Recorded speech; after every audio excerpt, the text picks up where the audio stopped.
Welcome. I'm E.G. Marshall. Consider the word uncanny. What do we mean when we say a thing is uncanny? Well, Webster's New International Dictionary, second edition unabridged, gives as its first definition, not safe to deal with, dangerous. And as its second, the one we use familiarly, ghostly, mysterious, eerie, weird, unnatural. But I like best Sigmund Freud's description of the uncanny as something familiar but forgotten.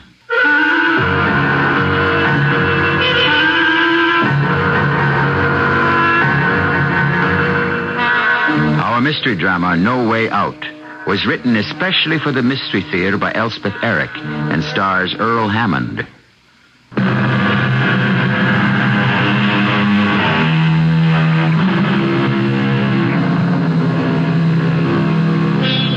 We all feel that we know what we mean when we say a thing is uncanny, but perhaps it is not the thing that is uncanny, but the feeling it arouses in us. And if we accept Freud's interpretation of the uncanny as something familiar but forgotten, well then, there's always the chance, isn't there, that we will remember what it is.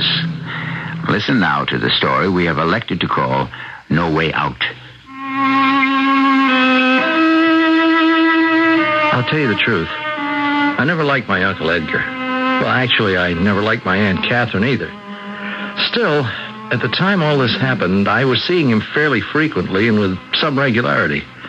After all, he was my only living relative, Aunt Kate having died some years before, and I was his. So, it was natural that we should keep in touch. Also, he was very rich, and I was not. Another reason for keeping in touch. At the time of the events I'm about to relate, I was, as they say, involved with a young woman, but not, as they insist upon saying, committed. Her name was Mimi McGowan, and she was a bit of a featherhead, but even Mimi had heard of my Uncle Edgar. Edgar Logan? You said Edgar Logan? Yeah, that's what I said. He's your uncle? You mean to sit there and tell me Edgar Logan is your uncle? I'm sitting here, and I'm telling you. Why didn't you ever tell me before? Well, the subject never came up. But Edgar Logan? Goodness gracious, Mark. Edgar Logan, your uncle? And you never told me? What do you know about Edgar Logan? He owns all kinds of oil wells all over the place, and... Silver mines. He owns silver mines. Oh, I thought it was oil wells. No, not silver mines. Well, silver mines are nice. Very nice. He has several. Is he married? Oh, he was. To my Aunt Kate. He's divorced. How long has he been divorced? He's not divorced. You said... Aunt Kate died a few years ago. Oh, what a shame. How old is he? About 50, I guess. Oh, that's not old. Not really old. Tell me about him. Why? Because I'm interested. I'll just bet you are. Why wouldn't I be interested in somebody who's related to you? Well, you never have been before. Honey, I never even knew you had any relatives. You never mentioned any. There aren't any except him.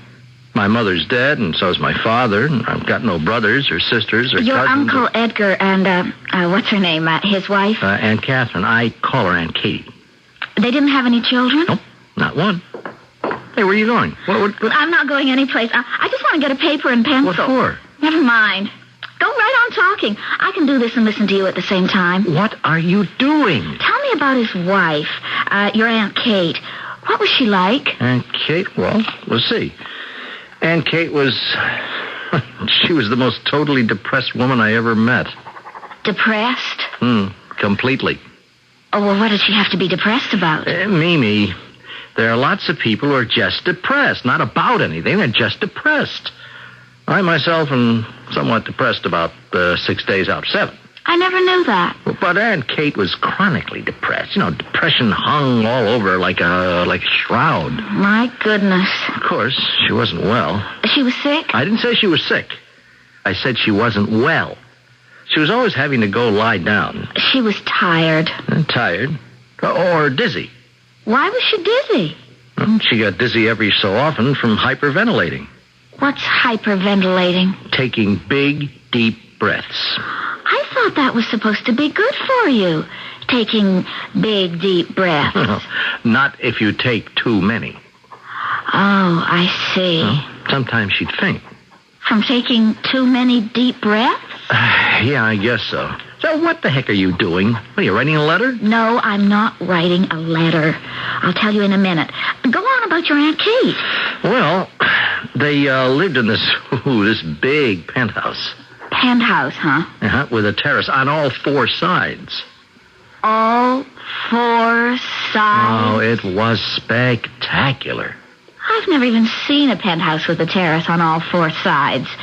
I've never even seen a penthouse. All I've ever seen is dumps like this one, or like yours. Well, go on. Well, one day she went out on the terrace.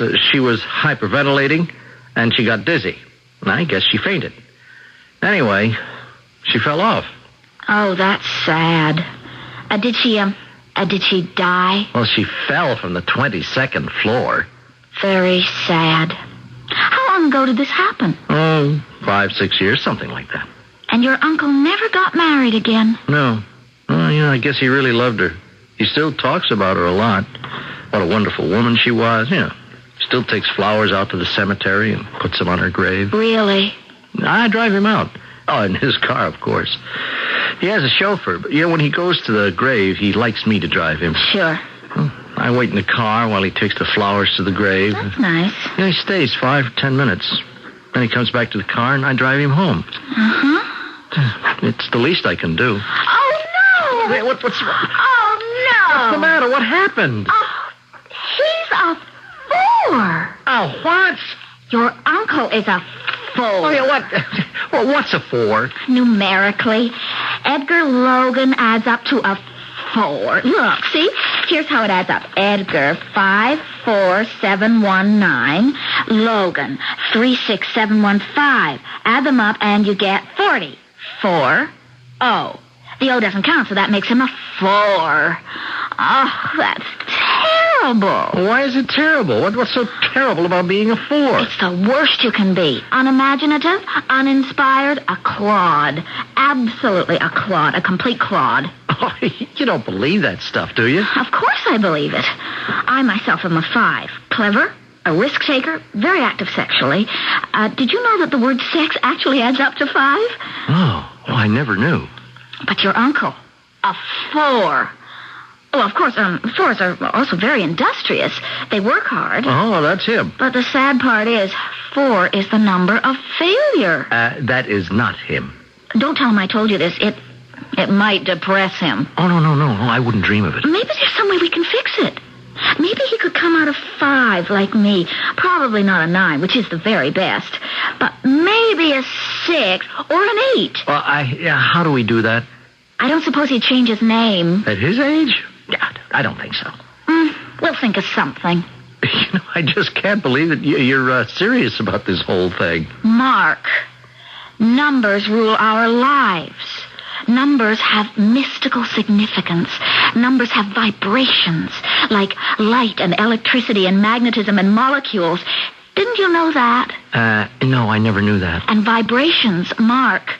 Vibrations control our characters and our destinies. A few days later, Uncle Edgar called me for lunch. Always a big treat for me, and I look forward to it. Well, by the time we went to lunch, I'd practically forgotten Mimi's horror at Edgar's being a 4, with his concomitant attribute of being a clod and a failure. Nothing about that luncheon suggested anything but well-larded success. You had enough? Oh, are you kidding? Satisfied? Oh, better than that. Now then we'll get the check. Waiter, check here. Won't be able to drive you home, Mark. Oh, I'm sorry. Darndest thing happened. On the way here, got sideswiped by a taxi. Oh? Did it do much damage? Ruined the paint job. That's too bad. Of course, I had the chauffeur take it right to the shop. Can't drive around with it looking like that. Hey, I ever tell you what I paid for that car? You told me. Plenty. Anyway, that's not why I brought it up. Thing is, I got the license number of the cab that sideswiped me. It was 217... Oh, here's the check. Yeah, thank you. 2172. That was the number of the cab. Isn't that the darndest thing? Oh, I don't know. Is it? Well, don't you get it? 2172. Well, I don't think That's my address. That's where I live. Oh, okay. Oh, yeah. Yeah, 21 South 72nd. Yeah. Well, what do you know? Hey, then, what a coincidence, huh? Uncanny, isn't it? Well, I'll have to tell Mimi. Mimi? Mimi who? Who's Mimi? It's a girl I know. How do you meet all these girls? I never meet any. You don't get around enough. Yeah, no, I guess not. Well, at my age... Okay, you're not that old. Keep remembering Kate. It's been a long time. I know. But I can't forget her, Mark. Such a wonderful woman. I was her whole life. She never gave a thought to herself. Just me. I was her whole life. Wonderful woman. Here, you do this. What's that? Add up the check. I always do that. They'll cheat you if you give them half a chance. I can't see so good. My eyes get all misty talking about Kate. Clouded my glasses. Yeah, I'll do it. It's about time we made another trip to the cemetery, Mark. Yeah, anytime you say. And I think of that little lady lying out there, all by herself in the cold ground. No, Uncle. Breaks my heart. When I get the car out of the shop, 2-3 days, we'll go out to the cemetery. Okay? Yeah, okay. And meantime, maybe you'll introduce me to this Mimi person. Sure, if you want me to. Yeah, gotta get out more. Gotta stop brooding about Kate. That's right. Haven't you got that check added up yet? Huh? Oh, yeah. I just wanted to be sure. Well, you can add, can't you? Yes, but Get yourself one of these pocket computers if you can. Uncle, I've added it 3 times. It always comes out the same. Then it's correct. Hand it over, I'll pay it. Here. $21.72. Yeah. Good Lord. 2172. The license plate. My address. Now this. Why, it's uncanny. I kept telling myself it was a coincidence. Just a coincidence. That's all it was. The same number turning up on the same day 3 times. A coincidence. That's all. But that didn't stop a shiver from running through me. That didn't keep me from feeling that the whole thing was uncanny. There it is again. That word uncanny. Dangerous, not safe to deal with. Or mysterious, weird, unnatural. Or, and this is the definition not given in the dictionary, familiar but forgotten. It is this last meaning that we shall explore when I return shortly with Act 2.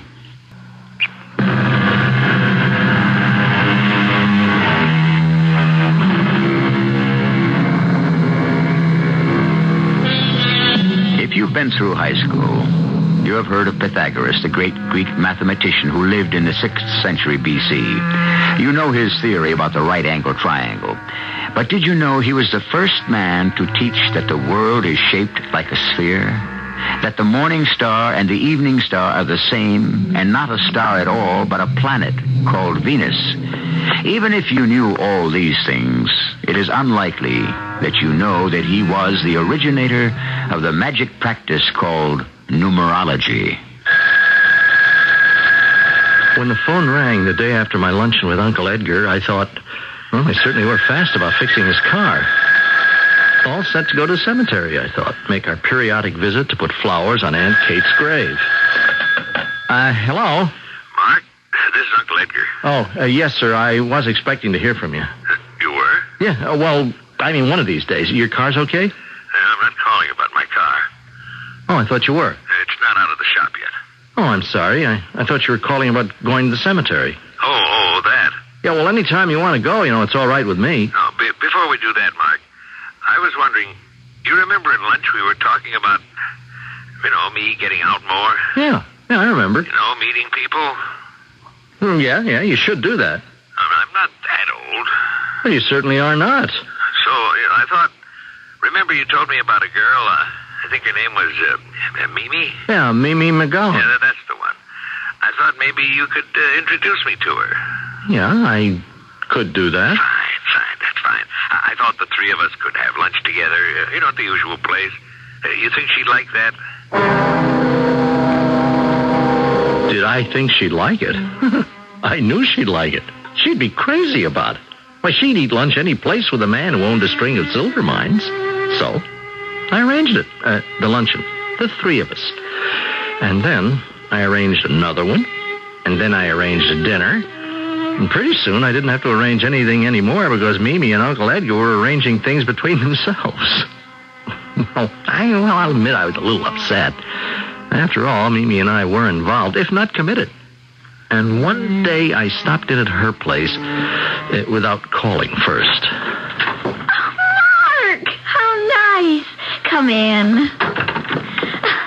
Guess who's here? Oh, I couldn't possibly. Hello, Mark. Well, hello, Uncle Edgar. Mark, you want a drink or anything? No, I don't want anything. We were just about to open a bottle of champagne. Wait, celebrating something? Kind of. I'm moving out of here. I'm taking a new apartment. Is that so? Well, I happened to see one I thought would be just right for the young lady here. Well, isn't that swell? I happen to know the owner of a high-rise that's just gone up. You know how hard apartments are to find these days. Oh, yes. And yes. I was able to persuade him that Mimi here would be a very desirable tenant. Isn't your uncle the sweetest, dearest man ever? The kindest, the most thoughtful, the most generous? Have you told him he's a 4? What? Have you told my Uncle Edgar he's a 4? A hard-working, industrious, but doomed to failure?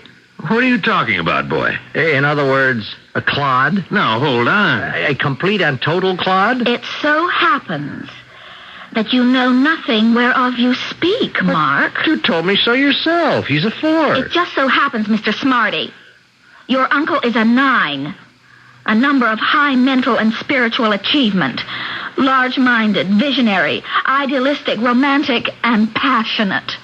You don't say. 9 is the best. How did he get to be a 9 from being a 4? I used his nickname, Eddie. I was always called Eddie in my youth. And Eddie Logan adds up to a 36, and 3 and 6 added together equals 9. So there. I was ready to give up. Not only had I lost my girl to my uncle, but she had him freaked out in this numerology gonk. I was disgusted with the both of them. Well, still, so when Uncle Edgar phoned me a few days later and asked me to have luncheon with him, well, I accepted.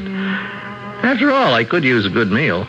I can't tell you, Mark, how grateful I am to you.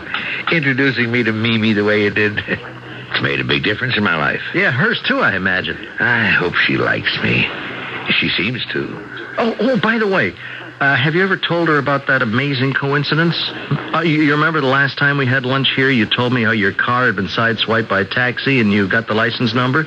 And it was the same as your address? Yeah, 2172. Yeah. And remember when the bill for lunch came, you asked me to add it up and it came to 2172? You remember that? Yeah. 3 times in one day? Yes. Wasn't that the darndest thing? What'd you tell Mimi about it? No, I never did. Why not? I don't know. Well, she's so interested in numbers. Yeah. How about me turning out to be a 9, huh? How about that? Hey, 9 is the best. What are you? I have no idea. Aren't you interested? Nope, not particularly. You never knew I used to be called Eddie, did you? To me, you've always been Uncle Edgar. At school and at college, I was always called Eddie. And then I met Kate. We got married, and I wasn't called Eddie anymore. Kate didn't like calling me Eddie. Man, lucky you remembered that, about being called Eddie. Yeah. Or you'd be a 4. By the way, is your car fixed? Huh? With the taxi took the paint off. You get it fixed up? Oh, sure, a long time ago. Looks all right? Good as new. Mimi thinks it's quite a car. She loves being driven around in it. You know, when you called me, I thought you wanted me to take you to the cemetery. It's about time, isn't it? Matter of fact, Mark, the reason I called you for lunch, I wanted to ask you to do something else. Oh? What's that? Mimi moved into her new apartment today. Oh, yeah, the one that you found for her. Yeah. And I thought maybe we'd go up there and look at it. Maybe take some champagne, kind of to christen it. You really want me to come along? Oh, I do. Yes, I do. After all, if it hadn't been for you, Mark, I'd never have met Mimi. It would be nice if we went up there together, not just me alone. Will you? Sure. Why not? Good. And later we'll talk about going out to the cemetery. It was a beautiful apartment building, all right. The lobby had a marble floor, and the walls were paneled, and there were a few tall potted plants here and there. Very simple, very good. The elevator was noiseless and swift, and the hall down to Mimi's apartment was done in rice paper. Couldn't have been nicer. I looked with some affection at my Uncle Edgar. He seemed like a little young boy who was taking you to see a Christmas tree. Eddie! Oh, Eddie! I'm so glad. I brought Mark. Well, Mark, hello. Hello. Both of you come in and look around. What do you think of it? It's nice. Hey, it's really nice, Mimi. Of course, it needs some new furniture. This old stuff. Oh, don't you worry your little head about furniture. We'll find some furniture. Look, I brought champagne. Oh, Eddie, you're so wonderful. Isn't he wonderful, Mark? Oh, he is a 9, all right. Glasses. How about some glasses? I'll get some. I don't know if I've got the right kind. Any kind will do. Well, Mark? Very nice, really. Actually, she wanted a place with a terrace, but I just couldn't go for that, Mark. No, of course you couldn't. Kate and all that. No, I understand. But this'll be all right, don't you think? Well, better than all right. I got them. Oh, they're kind of big for champagne, but they've got stems. They'll do fine. I know champagne glasses are supposed to have stems. Eddie, when are you going to open the champagne? Right now. Right away. Is there more to the apartment? I can see there's a kitchen. Of course there's more. There's a bathroom and a great big bedroom. Only I can't take you in there right now. Oh, later's all right. The telephone man's in there, putting in my new telephone. Oh, isn't it exciting? Hold out your glasses, folks. Fill them up. I've never been so excited my whole entire life. Well, to Mimi and her new abode. Miss. Oops, almost spilled. Yes, what is it? You want to take a look? It's the telephone man. Yes, I'll be right there. He wants me to check if the phone's in the right place. I got a pink one. So good to see somebody so happy. Yes, it is. Well, I expect you'll be spending a good deal of time in this apartment. Well, if she'll let me. I think she'll let you. It'll be good for me. Yes, it will, Uncle Edgar. Or should I say Uncle Eddie? Oh, now, never mind about that. It's a lot of nonsense, that numbers business. You think so? Well, you believe any of it? No. Well, neither do I. No, not really. Still, you never know, do you? No, you never do. Kind of fascinating once you get into it. But seriously, though, I think you ought to tell Mimi about the 3 numbers that showed up on the same day. 2172? I don't think she'd be interested. Well, yeah, she might. Maybe sometime. When we got nothing better to talk about, I'll tell her. If you think she'd really be interested. Well, it's just a thought. Oh, that's marvelous. Thank you so much. Look, it's got an extension cord, a big, long one. I can carry it all over the apartment. See? I can bring it right in here if I want to. Isn't that wonderful? Wonderful. Don't you love the color? I adore pink, and this is such a pretty shade of pink. Not too bright. What's the phone number? Oh, heavens, I forgot to look. Let's see. It's 555-2172. I spilled some champagne, I think.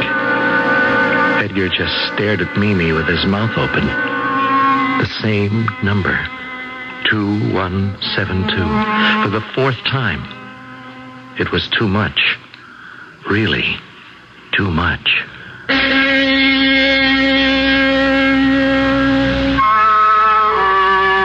Pythagoras Elvis really started something, didn't he, when he became obsessed with numbers? It all started when he discovered that if you shortened the strings of a musical instrument, the sound they made was of a higher pitch. And a string twice the length of another string gave out a sound precisely 1 octave lower.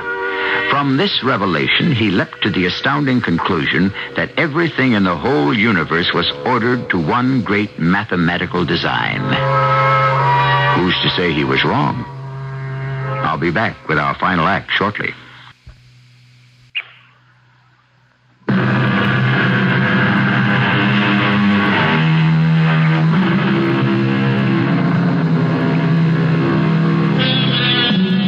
Besides numerology, Pythagoras believed in reincarnation, that your character and your destiny were determined long before you were born by your previous existences. The name, moreover, that your parents gave you was determined by their previous existences. It would seem, would it not, that no one has much, if any, choice in what one is or becomes. I don't know about you, but I find that rather depressing. The fourth coincidence of the number 2172 turning up in my uncle's life was, to say the least, disturbing. I tried not to think about it. But, as so often happens, it is impossible not to think about something you're trying not to think about. 555-2172. Mimi's phone number, nothing more. That's what I told myself. That's what I was telling myself when the phone rang. Hello. Mark. Oh, Uncle Edgar, I thought it might be you. I'm all shook up, boy. I don't mind telling you. After what happened yesterday. Well, I'm a little shook up myself. How could it happen? I don't know, Uncle. I can't even guess. Is somebody out to get me? Okay, come on now. Oh, you mean the taxi company and the restaurant and the phone company? You mean they're all in cahoots or something? You really believe that? I don't know what to believe, Mark. Mark, look, I'm in a bad way. I wish I could do something. Well, there is one thing you could do. Name it. Drive me out to the cemetery. Of course. Will you do that? Well, sure I will. When do you want me to go? Today. Today? Sure. What time? Well, in about an hour. That'll give me time to get some flowers. Is that okay? Sure. Mark, I thought I'd get a whole lot of white carnations. They don't last long, but they're pretty. And they were Kate's favorite. I've never felt worse in my whole life. I'll grant you, I'd been more than a little jealous when my uncle and all his money moved in on my girl. Well, true, she was stupid and silly and mercenary to the core, but we'd been involved, though never committed. And I didn't like losing her. But the sight of this middle-aged man who thought he'd found a little pleasure, a little gaiety, a little relief in the barrenness of his days, it wasn't easy to look at. And all because of a telephone number, 555-2172. Car runs nicely, doesn't it? Yeah. Handles easy, don't you think? Very. Yeah, first time I got one that wasn't black. All the others I bought were black. Until this one. It's dark gray. Yeah. A very dark gray. Yeah. Can't think why I put off this trip for so long. Huh? Oh, no. It hasn't been very long. No longer than usual. Well, maybe a little longer, but not much. I used to go to the cemetery regularly. Well, you know, you always drove me. Uh-huh. I used to go regularly. And I was planning to go when that number business happened. 2172? I can't understand why it happened. Can you? Oh, it's coincidence. It's pure coincidence. I wish I could believe that. Believe it. I was starting to believe it. I was beginning to just, dismiss it from my mind. Well, that's what you should do. Dismiss it from your mind. But Mimi's telephone number, 555-2172. Why'd they give her that number? By chance, Uncle Edgar. Sheer chance, that's all. Maybe. No, maybe. Absolutely. I should never have taken up with Mimi. Oh, well, I don't know about that. Your Aunt Kate was such a wonderful woman.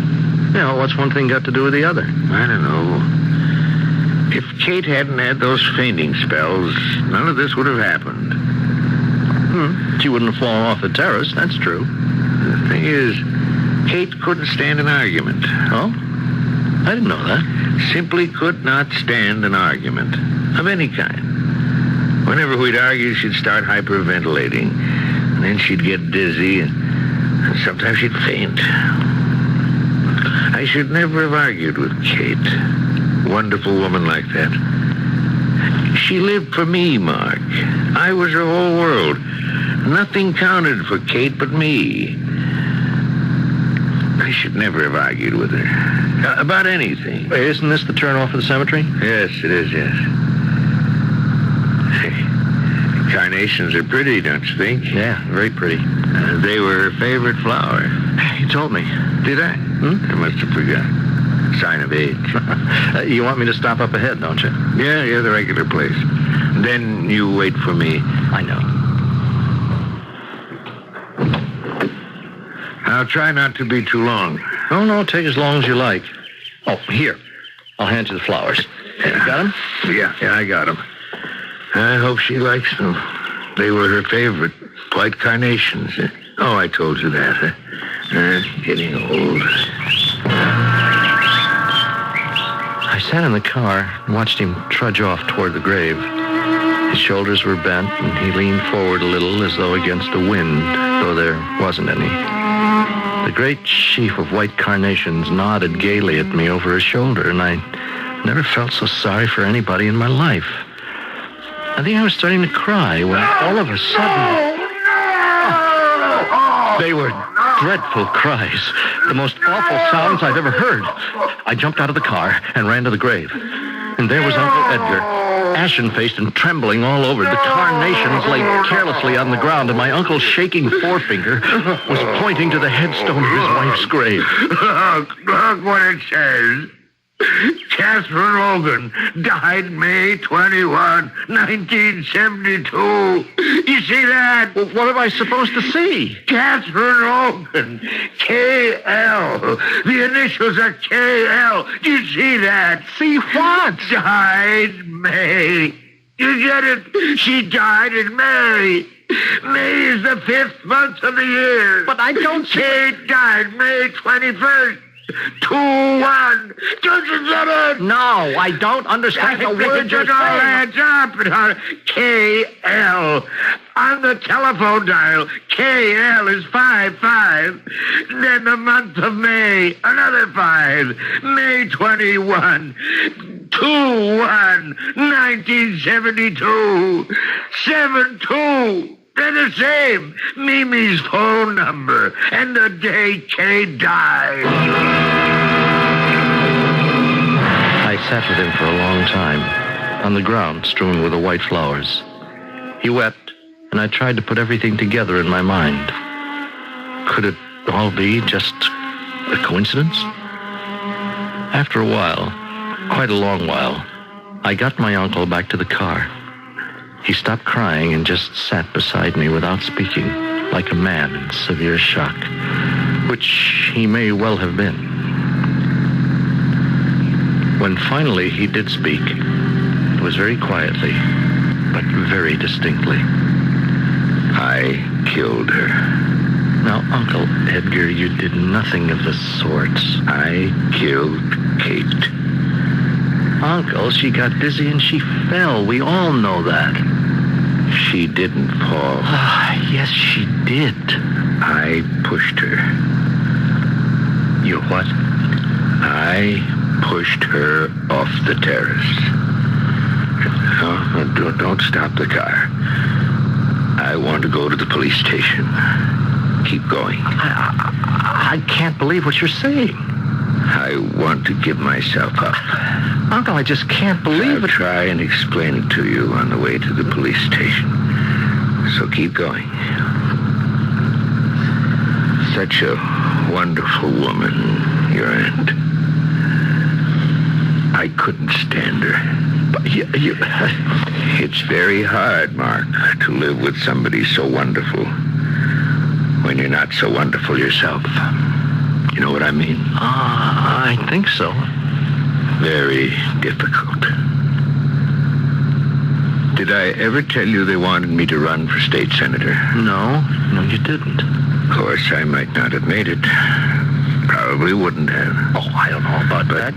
Kate wouldn't hear of it. Said it would ruin my health. Oh? And it would take me away from her. Oh.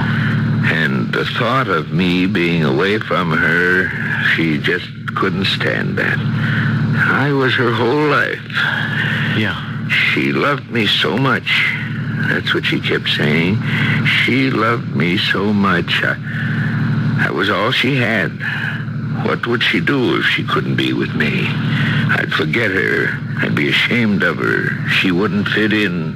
I'd get to hate her. A whole lot of stuff like that. She went on and on until I finally said, okay, I wouldn't run for senator. Oh, it's too bad.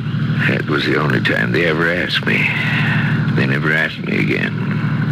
Gee, you made a good senator. I thought so. But Kate, that was what we were arguing about when you came in that day. Oh, I never knew that. Yeah, that was it. Why didn't you ever tell me? Well, after that day, there wasn't any question of my running. Tell me exactly what happened, Uncle Edgar, that day. I told you. We had this big fracas about me running for state senator. Got pretty bad. Pretty bad. Yeah? Kate started hyperventilating. You know the way she did? Yes, I know. Big, deep, gasping breaths. Deep, deep. And she started to sort of sway a little, hang onto the back of a chair. Then what? Well, of course, I stopped. Stopped arguing. I always stopped arguing when she started hyperventilating because I knew she might go into one of her faints. I said, okay, forget it. Just forget the whole thing. Forget I ever mentioned it. Just forget it. But she was still gasping for breath and sort of swaying back and forth. So I said maybe she better go and lie down. That's what she usually did. Yes, I remember her lying down. Yeah, she said she would. And then the doorbell rang, and it was you. I said I'd let you in, and she said make her excuses, etc., etc. And I started for the door to let you in, but instead of going to a room, she headed for the terrace. I said, where are you going? And she said, just get some fresh air. She'd only stay a minute. And then she went out there. And you let me in. And then what? Well, then you and I talked. What did we talk about? Do you remember? Something about the ball game. Yeah. I thought she'd been out there too long, so I got up and went to the door of the terrace. I could see her standing there. And Mark, I hated her so much. I hated that woman so much. I stepped out on the terrace and came up behind her and gave her a shove. And she went over. Now you know all about it. What are you slowing down for? I want to get to the police station. Uncle Edgar, I want you to listen to me very carefully. You didn't kill your wife. I was there and I know. Everything you told me, it's true enough, except the very last part. You never went out on the terrace. You stood at the door and looked out. So I remember seeing you standing there while I was babbling on about the ball game, and I remember thinking how unhappy you looked. And now I know why. I hated her. I hated that wonderful woman. But you were still standing at the door when I heard her scream. She went over the side. Yes, but you didn't push her, Uncle Edgar. You may have thought of it. You may have wanted to, but you never went near her. I was there, and I know. I wasn't making it up. That really is the way I remember that tragic day. But sometimes I lie awake at night and say the numbers over to myself. 2172. Why do they keep turning up? The last time with the numbers 555 in front of them.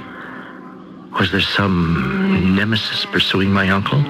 Some persistent hand of fate reaching out for him? Something mystical from beyond the grave, telling him he was a murderer? I don't suppose I'll ever know.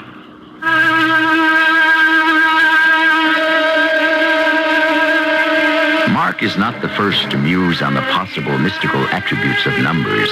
Pythagoras and his followers believed in them implicitly, and that in order to divine the future, one had only to discover the fundamental numerical relationships between one thing and another.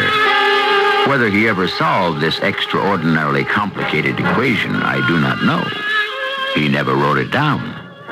I'll be back shortly.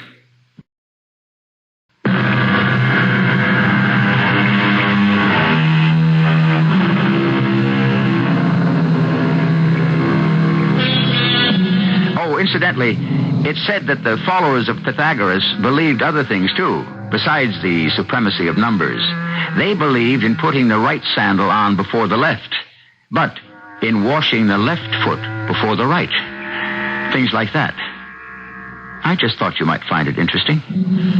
Our cast included Earl Hammond, Charles Irving, and Roberta Maxwell. The entire production was under the direction of Hyman Brown. This is E.G. Marshall inviting you to return to our Mystery Theater for another adventure in the macabre. Until next time, pleasant dreams.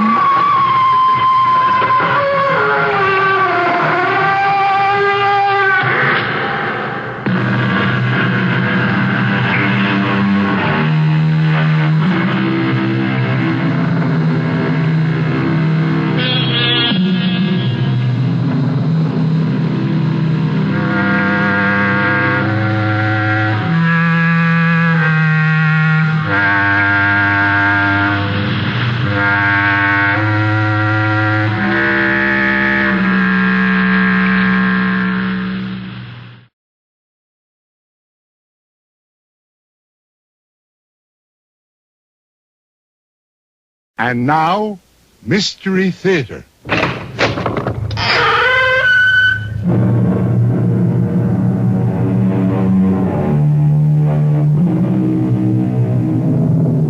Come in.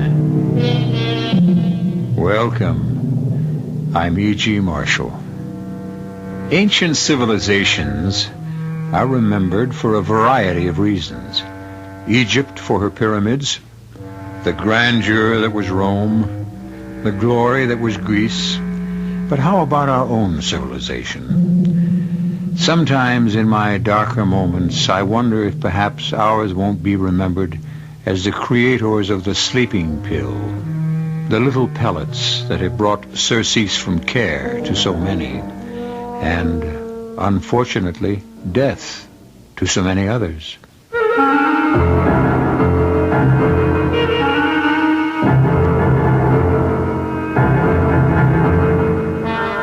Our mystery drama, Woman from Hell, was written especially for the Mystery Theater by Murray Burnett and stars Joan Lovejoy.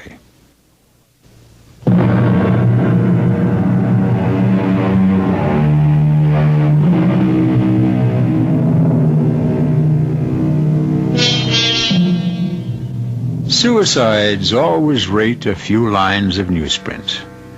But every newspaper headlined the shocking and totally unexpected death of the legendary superstar Jennifer Grinnell from an overdose of sleeping pills. The question on everyone's mind was, had this fantastic woman taken her own life? In Los Angeles, the medical examiner's office was off limits to reporters seeking the answer. One man, however, had been admitted, given a report, and now he walks slowly down the long corridor, out of the building, and into the bright California sunshine. Mr. Ducot! Mr. Ducot! I have nothing to add to what I've already said. No, you've got me wrong. I'm not a reporter. Here's my card. Darrell Jones, private investigator. I have no need for a private detective. But I need you. You see, someone's hired me to look into this death. Then I'm not the only one who feels there's something very strange about this so-called suicide? You can say my client has some doubts. And who's your client? Now, come on, Mr. Ducot. You know that information must be confidential. Good day, Mr. Jones. No, wait a minute. Where are you going? To my car. It's in the parking lot. Okay, if that's the way you want to play it. Have you ever thought how much better your chances are of proving your wife didn't commit suicide if you had some professional help? That was my introduction to Mr. Durrell Jones. Other introductions are in order. My name is Lawrence Ducot, the man who accompanied Jennifer Grinnell through life, her only husband, but a husband who remained so discreetly in the background throughout her flamboyant career that only her intimates knew she was married. Nevertheless, I loved her, and I could not allow the world to believe she'd taken the coward's way out. And so I found myself in a quiet restaurant, drinking coffee with Durrell Jones. I'd like to know why you're so sure that Jennifer Grinnell didn't commit suicide. I should know. I was married to her. We lived apart, but we kept in touch. Oh, give it up, Ducot. You're never going to make anyone believe you and Grinnell had a close relationship. I was under the impression you were going to be of some help, but you're just the same as the police. I don't know why you bothered to ask me to talk. Because I'm getting paid to do a job, and you've made a lot of waves by going around insisting she never would have killed herself. I'm no expert, but don't most suicides leave a note? Not all of them, but more do than don't. There was no note. A point, but not conclusive. Do you believe in extrasensory perception? Now, there's something that would look great in my report. No hard evidence, but husband says that his ESP tells him Grinnell was murdered.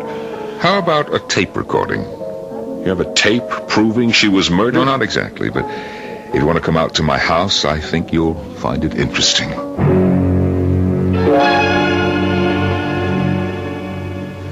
Okay, where's the tape? Let me explain.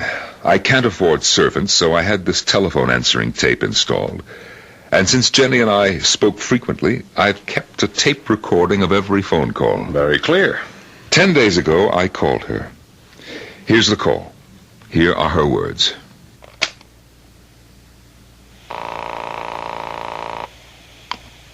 Hello? It's me, Jenny. Oh, Larry. I'm so glad you called. You're in trouble, aren't you?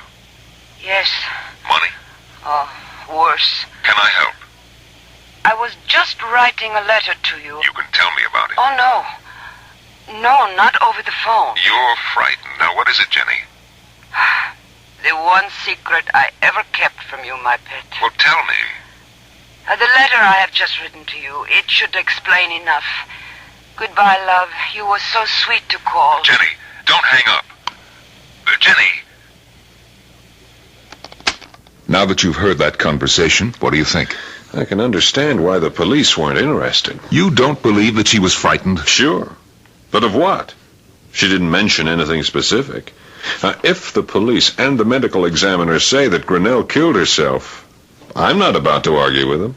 Well, then, why did you take the case? That's the way I earn my living. A client asks me to look into something, I look into it. That's why I'm here. But I'm not on anybody's side, and I don't like to make myself look like a fool, especially in front of the cops. I see. Now, she said something about a letter she was writing. Did you ever get it? No, she must have had second thoughts after she talked to me. I never received the letter. It was a lie. I had received the letter, but I felt that it would have been useless to show him. His mind seemed to be made up, and so was mine. Jenny had said one secret she never told me.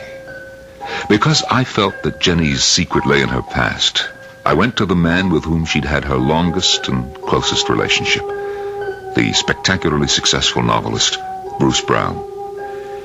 He was working at his latest retreat, a remotely situated house on the Greek island of Samos. You hear about our girl. How can I help? Well, first by telling me whether you think she committed suicide. Hell no. That's why I hired a private detective. By the name of Durrell Jones? That's my boy. Has he been in touch? Yes, he has. And? He thinks she did it. Does that make you change your mind? Well, it bothers me. Jones is good. Who would want Jenny dead? Bruce, she was scared. Scared? Our Jenny scared? Our Jenny. Hey, look, do I catch a whiff of jealousy after all these years? Come on, shall we stick to the subject? Right after I tell you something. If you don't mind, Bruce, I think It'll only take a minute. Now, you know when I first met Jenny, and you know how I fell for her. But what you don't know is that I proposed to her. You know what she said? Not only what she said, but how she said it. She told She you? didn't have to. I know the routine.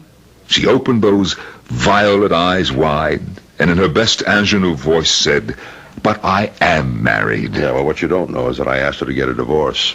She refused. Welcome to the club. You say she was scared. What was scaring her? I received this letter, postmarked the day of her death. Shall I read it to you? No. Here, let me. Dear heart, there is no way you will make any sense out of this letter, but I do not see any other way. If 1 week after you receive this craziness I am still alive, you will destroy it and forget it.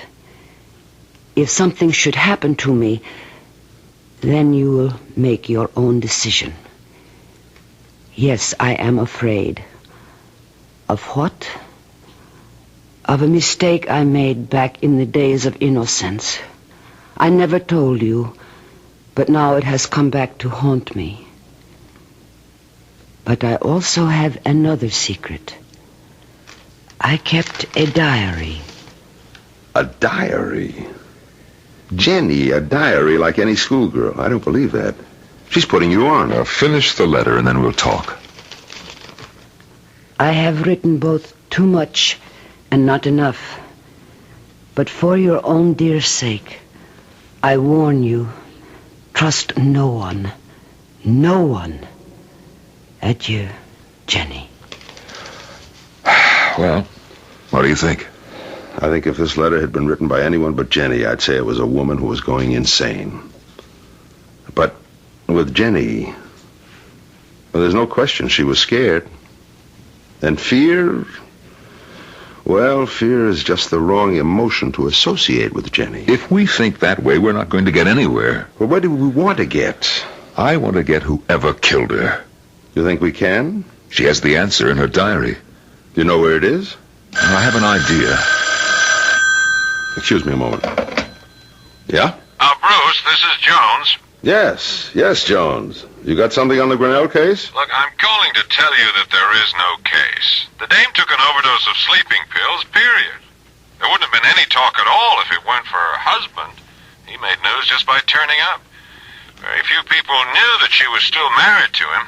Well, did you talk to him? Oh, sure. I even listened to a tape of a phone conversation he had with her, but that just proved she was upset. Larry, did you show Jones the letter? No. Hello? Hello, you still there, Bruce? Yes, I'm still here. Oh, look, I haven't got a single clue that points anywhere except to suicide. Okay, you've made your report. I want you to stay on the case. For how long? Until I tell you to quit, or until you tell me you're quitting. Okay. You're paying a hell of a price for what I think is plenty of nothing. I understand. You keep pitching, and I'll keep the money coming. Bye. That you heard, Larry. Yeah, I heard. He's convinced it's suicide.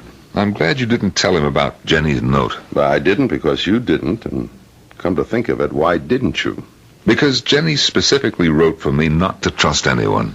But you've already disregarded that bit of advice by telling me. What Bruce Brown said was true. But I hadn't told him everything. I hadn't told him that Jenny's favorite song was La Vie en Rose, or that I felt Jenny was trying to tell me something about the diary and how to locate it. That's why I stood on the cobblestones outside René Pergamo's florist shop on the Rue Clichy just 2 days after I talked with Brown. René's window, with its usual bounteous and beautiful display, brought back memories. And as I stood there, René himself came rushing out. Monsieur Duclos, monsieur, may I express my condolences and shock at this sad news. When I heard, I could not believe. I know, René, thank you. Come inside. You're most welcome, mon ami, and expected. Expected? But of course. A few days ago, this little package arrived from Madame, addressed to you and marked, "Hold for arrival."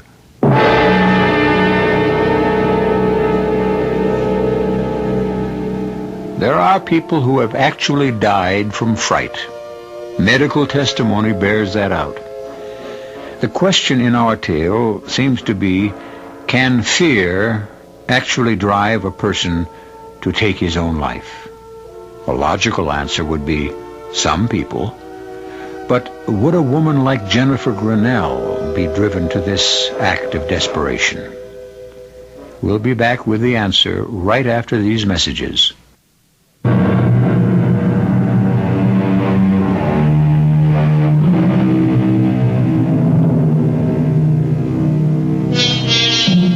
Now, what does anyone expect to find in a florist shop in Paris in the spring? Fresh cut flowers, certainly. The lovely scent of burgeoning spring plants and, of course, the undertones of romance which accompany the annual springtime awakening of the City of Light. But for Lawrence Ducot, the florist shop of René Pergamo might hold the answer to a riddle, the proof that his glamorous wife did not take her own life. How long are you staying in Paris, Monsieur Ducot?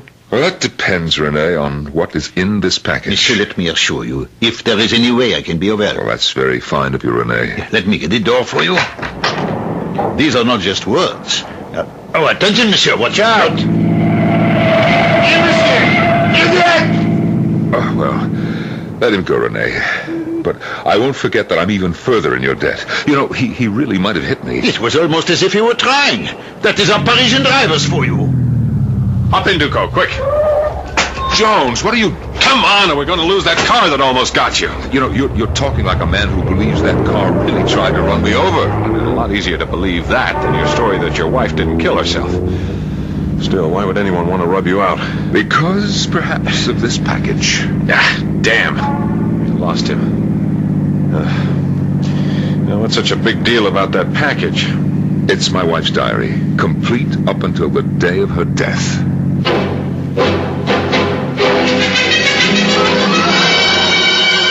Do you intend to follow me wherever I go from now on? I think you need protection, Ducot. Well, maybe, but I can't afford your fee. No, don't let the fee worry you. I'm already being paid. Oh, room service, please. Is your client paying for this, too? Of course.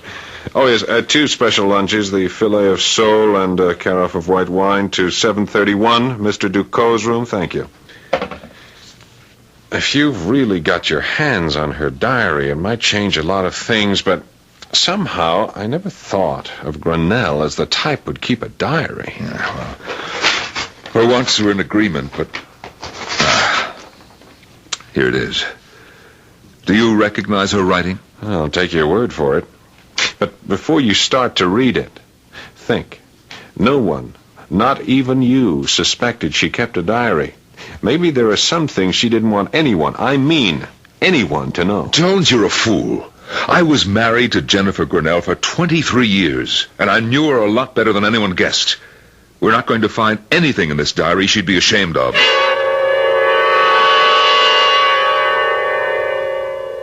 The years fell away, and memories came flooding back as I read the entries and found myself again under the spell she'd always cast for me.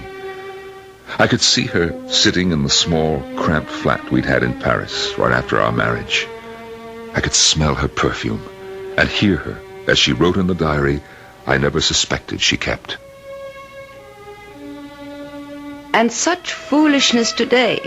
Mutzi, my agent who adores me, has made an appointment for me with Anton Krasuski for the lead in Woman from Hell. I told Larry thinking we would laugh, but he thinks I should go. I told him I would, but I refused to make a fool of myself. Jenny, are you home? Larry! I will give you only one guess what we have for dinner. Did you go to see... But a small clue. It is heaven. Well, what about Krasuski? Did you like him? What did he say?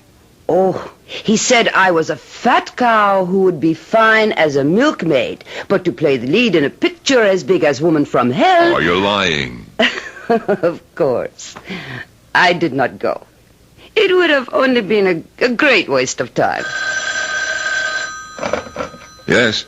May I speak with Jennifer Grenell? Who's calling? Who is it? Krasuski. Your waste of time, Anton Krasuski. Now, young lady, you will tell me why you failed to keep an appointment with Anton Krasuski yesterday. May I have a light, please? Do you want the part? Are you offering it to me? Here is your light. The part can be yours, depending. Depending? On how much you really want it. Why do you choose me, an unknown actress dreaming of a career, for the lead in the most important film of the year? Because I have seen your nightclub act. Because your insolence and your beauty are perfect for the part. Well, pardon me for being slow, but I thought there were other considerations. Only one. Join the Walpurgis Club. The Walpurgis Club. And what is that? A club of witches? Exactly. It was a desolate house in the country, lit only by firelight and candles, with weird music, and people drunk, not with liquor, but with some kind of frenzied belief in the magical power of the devil. As Krasuski took me through the various rooms, he watched, and then asked perceptively, You find this amusing? That disappoints you? Not at all. But I must warn you that this is literally playing with fire. With hellfire? A most exact description. And now I would like you to see the altar. The altar is impressive. But I was more impressed with the worshippers. They believed. And people who believe as deeply as they did can be dangerous. Krasuski was most cordial today when I again visited his office. It is my belief that you were born a witch. I only wish to reawaken your slumbering destiny, as I am sure I can make the hidden fire in your eyes burst into flame with the proper caresses. No doubt. But just what plans do you have for me in the Walpurgis Club, if I should join? You will be a star, believe me. The club has helped me in my career, and I know we can help you.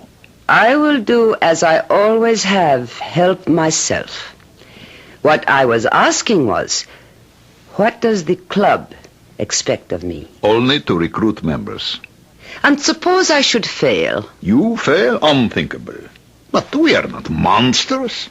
As long as you sign the membership papers and are bound by our rules, you will find us most agreeable. You know enough about me to know that I like to make my own rules. Not in this game, Sherry. Not in this game. Ever.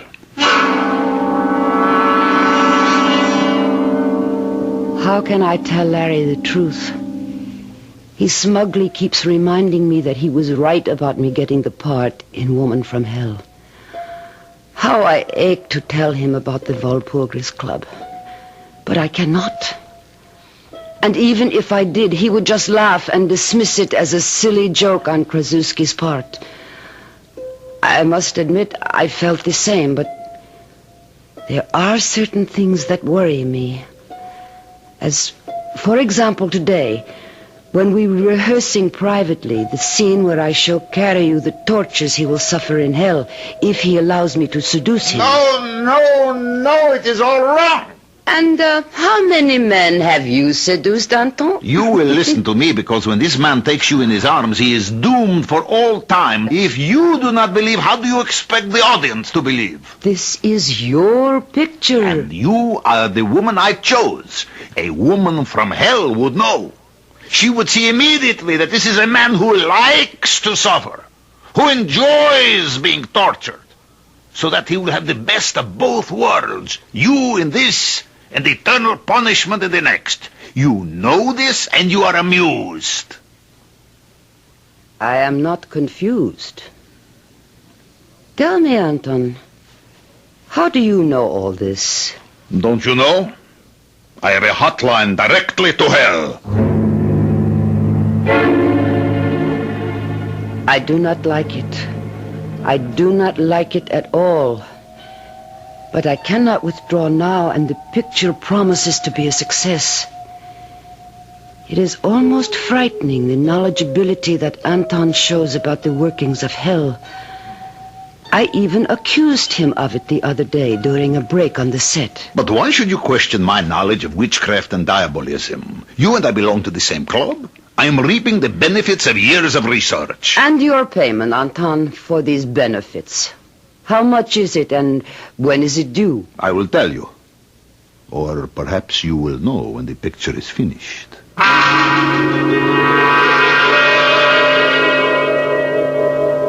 I loathe fidgety men, and Anton has become extraordinarily fidgety. He has also become a bore about other men. He blames everything upon Hollywood and the Klieg-lit frenetic quality of our success. But this is nonsense, and he knows it. When are you seeing him again? You mean Bruce? You are forgetting an obligation to the club to which we both belong. I cannot help it if I am not a good saleswoman. Isn't that an understatement? Your record is immaculate. Not one convert to the Walpurgis Club since you became a member. Remember, I warned you about the possibility of my failing. I remember. And now it is I who have to warn you. Either Bruce Brown becomes a member, or you will suffer severe consequences. They overestimate my influence on Bruce. They know just how infatuated with you Bruce is, and you have never really believed, have you, Jenny? And you won't until it is too late. However, we have a problem. We? Do you mean you, the club, or me? All of us. You remember Jacqueline Fournier? Of course. Then you may also remember that she was announced for the part that I gave you in Woman from Hell. Must we go through this ancient history? I am afraid we must. You see, she has heard rumors about the Walpurgis Club, and she threatens to do a whole expose, claiming you got the part through witchcraft. Let her. The club does not think that would be wise. Then let the club stop her. That is just what they intend to do. Fournier can be appeased. With your influence, you could get her a part in a picture and she would be happy. I do not pay blackmail. I told them what your answer would be. But Jenny, for your own sake, get Bruce Brown to join the coven.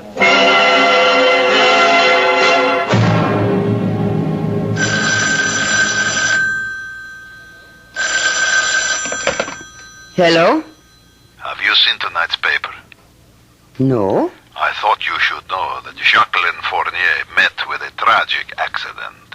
Her car ran off Mulholland Drive and crashed. She died almost instantly, which of course is something to be thankful for.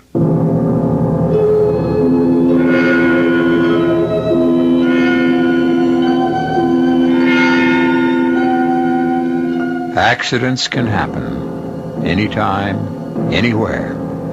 And today, everyone knows what you mean when you designate a person as accident-prone. On the other hand, would we be so willing to say someone was accident-prone if we knew that a coven of modern witches wanted that person dead?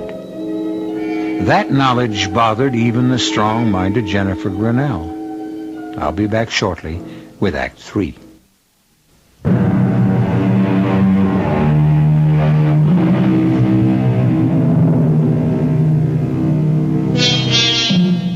One of the most famous and dramatic moments in the theater occurs in the play Peter Pan, when the actress playing that immortal boy turns to the audience and asks them to applaud if they believe in fairies.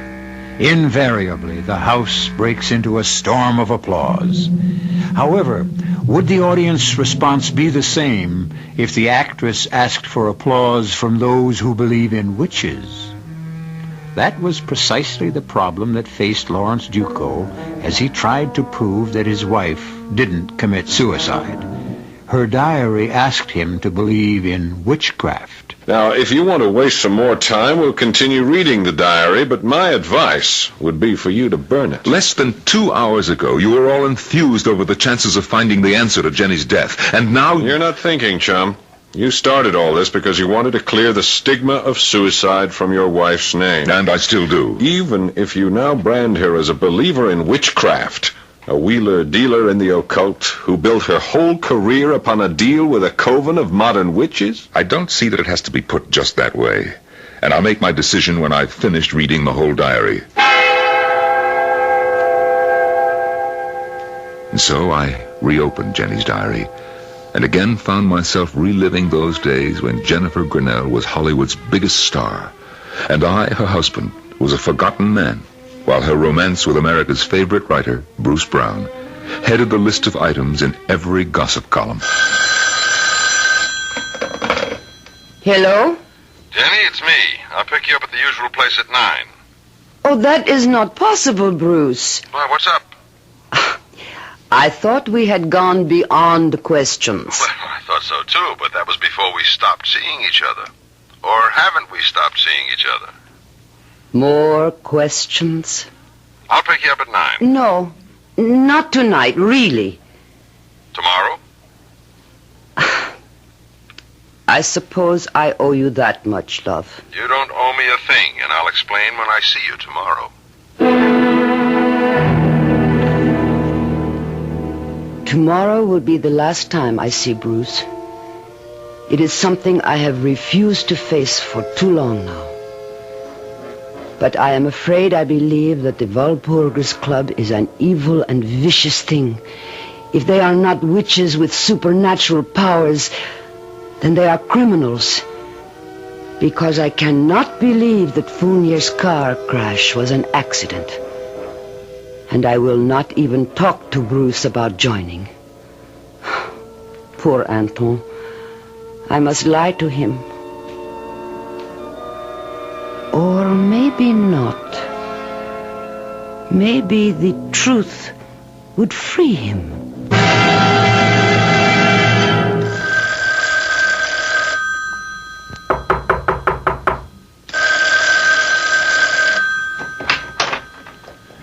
Come in, Anton. Isn't that your phone I hear ringing? Yes? Why don't you answer it? You know me better than to question me, Anton. I do what I choose. If I do not want to answer the phone, I do not. Because you know very well that was Bruce Brown calling, and you did not want to talk to him. So? You have deliberately broken off your relationship with him. And if I have? If you have done something I have never known you to do since we met. You have broken your word. So I have. And it is about time you should find the courage to break yours also. Don't talk to me of courage. You could continue to see Bruce Brown and never bring up the question of his joining the club. But that way you might get him into trouble if the club members are really witches and warlocks. So you take this coward's way out, and it ruins me. What can they do to you? For starters, they can take me off the picture. I will not allow them to do that. They have already done it. Will you answer the phone? What do they expect to gain by punishing you? First, discipline for the ranks. I was the one who recruited you, and that was an error. 2, they think perhaps out of a feeling for me, you will change your mind about trying to recruit Brown. Ridiculous. Yes, I know, but you will suffer too. Just wait until you see the new director. At this point, I closed the diary. Jones looked at me inquiringly. Had enough, Duco? Now I understand what Anton Krasuski was trying to tell me. You went to see him. When? As soon as I heard he'd been taken off Jenny's picture and replaced by Luigi Forelli. You seem to be pretty buddy-buddy with a lot of your wife's lovers. We had a lot in common. Would you like to hear what happened when I went to see Krasuski? Well, I'm still on the case, and my report has to be written. Go ahead. Of course, you never knew Krasuski, so you wouldn't have noticed, as I did, the changes as I approached his house. It used to be crowded and well lit, and this night it was empty and almost deserted. I crossed the driveway, rapped on the door. Larry, come in. It is very nice of you to come and see me. What happened? Why did they take you off the picture? They said they wanted a director who would be less dazzled by Jenny. Well, that's nonsense. Jenny's the star. You did 2 great pictures with her. Nevertheless, they seemed to be logical when they chose Farelli. Do you know any director who is less dazzled by Jenny than Farelli? He hates her. And she him. It almost seems as if someone wants to ruin Jenny and her career. And me, no? Here. Look inside my forearm. Wait till I roll up the sleeve. Now, tell me what you see. Are you sure you're all right? Tell me what you see! Well, a small scar. It's shaped like a horseshoe or a hoof. That's right. Now ask Jenny. Ask her to show you hers. And that's when I walked out on him. Did you ask Jenny about her scar? No, I never did. When she broke her leg and was taken off the picture, it completely slipped my mind. And then... Oh, well, you know what happened then. Oh, everybody does. Your girl couldn't get herself arrested in Hollywood. She was finished in pictures. You don't know what that meant. Look, Ducot, I am still interested in finding out what happened just before she died. And I think we ought to skip ahead in that diary and see if we can find out. Yes, you're right. Now, let's see. Sometimes she dated entries and other times not, so... Oh, yes. Here. This one's dated just a month ago. And here's what she says. It has happened. I suppose I should have known that someday it would happen. But I really thought I was finished with the Walpurgis Club. So many years had passed, and no word from them. And so it came as a surprise when I did hear, and in a way I never would have expected. My agent phoned and told me that Tyler Campbell wanted to see me. I'll confess, I felt some of the old excitement of meeting a talented motion picture director. I've always been one of your greatest fans. Every scene in Woman from Hell is etched indelibly on my memory. I'll quote the dialogue for you if you like. Would not you be embarrassed if I said, please do? If you want my company, all you have to do is pay for it. If you want my love, you will pay more. A price that I advise you no one can afford. Enough, I am convinced. I can't understand why a talent like yours shouldn't still be working. Oh, I agree with you. And that's why I've come to see you. How do you feel about trying a comeback in a film I'll direct? Of course, I wouldn't expect a commitment until you'd seen the script. You haven't even asked what the film will be about. Well, I was not up to that in my mind. Mm-hmm. It's about witchcraft. Oh? Does that turn you off? Well, it is too soon to say.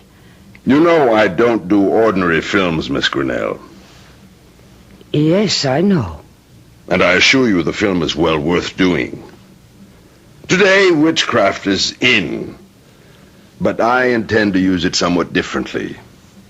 I see you as fate, beautiful, enigmatic, and inescapable. Interesting. Good. I promise that I shall shoot you so that even in the cruelest close-up, your scar won't show. My scar? Don't tell me that little mark inside your wrist is no longer there. Even plastic surgery won't eradicate it. And it's exactly the same as the one I have here, behind my ear, see? Yes, I see. So this was all a trick. You are a member of the Walpurgis Club. In good standing, Miss Grinnell. Which is more than I can say for you. But my offer to do a picture with you is very real. I am not interested. Too fast. You make a decision before you know any of the facts. We have nothing more to say. I suggest you listen. If you think you've paid your dues in full, you're mistaken. You betrayed us. And you betrayed your oath. I am finished with you and with the club. And you will be. I promise you. Do one small favor, and you'll be a big star again. And no strings attached. How do you mean, no strings? You will be allowed to resign from the Walpurgis Club. The only member in its 300-year history to be given that privilege. I have already resigned. I have not been to a meeting What we have in mind does not necessitate your going to a meeting. You've heard of Jason Albright. Who has not? He is the 6th or 7th richest man in the world. Mm-hmm. Did you know that Jason Albright is one of your greatest fans? No. He's worshipped you for years. How nice. Jason Albright is very ill. In fact, he's terminal. Well, that is too bad. My fan club will be reduced by 1. True enough. But you can make a dying man very happy. Simply by talking with him, visiting, spending a little time with him. Are you out of your mind? Why would Albright has no heirs. His will leaves all his money to various charities. But wills can be changed. I see. Of course. Simplicity itself. Nothing for you to do except spend a little time with Albright. Be your charming self and persuade the old man that the Walpurgis Club is worthier than all of his other charities put together. Precisely. Couldn't have put it better myself. Before you answer that, I have a feeling it will be Jason Albright. What? We managed to get word to him that you'd be receptive to a call. I see. Hello. Who is this? No, this is not Miss Grinnell. She is not at home. She will not be in for some time. No, I do not know. Goodbye. That, Miss Grinnell, was very foolish. I want you to think carefully. Think what a small thing we're asking of you. And then consider the alternative. We can make things very definitely unpleasant for you, Miss Grinnell. Think it over. How long do I have to think? We can give you only 12 hours. And then we'll be here for your answer.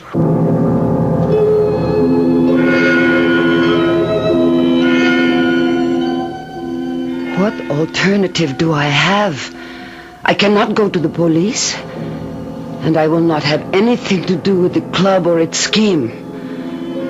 So, I turn to my diary and write.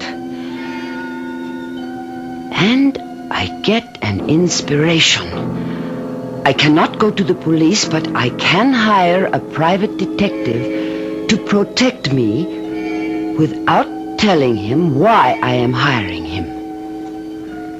And I remember I have heard of a good one. I will call him this minute.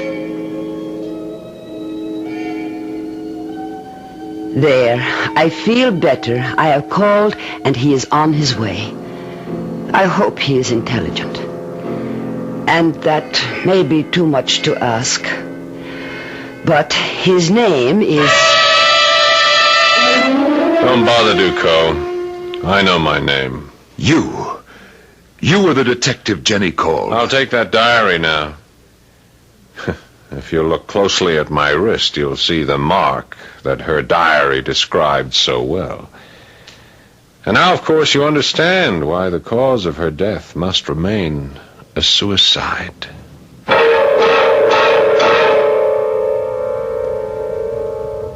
Now, I know there are some scholars in the audience who will say that Walpurgisnacht, the witch's Sabbath night, named after St. Walpurgis, is a fake, and the Walpurgis Club, therefore, must also be phony, for the simple reason that St. Walpurgis was an English woman who never committed an evil deed in her life. I'll be back shortly with some more thoughts on witches and witchcraft.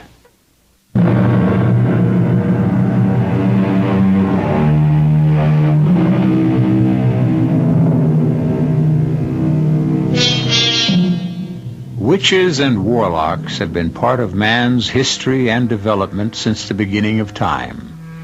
And frightening demons and demonology abound in the history of civilization. And also in man's progress, scientists for years have solemnly announced that there are no demons, no witches. Then why do these myths persist? I think perhaps because we need them. If they really don't exist, then we'll invent them to answer this need. It's something to think about till next time. Our cast included Joan Lovejoy, Norman Rose, Mandel Kramer, Paul Hecht, and Nat Polan. The entire production was under the direction of Hyman Brown. This is E.G. Marshall inviting you to return to our Mystery Theater for another adventure in the macabre. Until next time, pleasant dreams.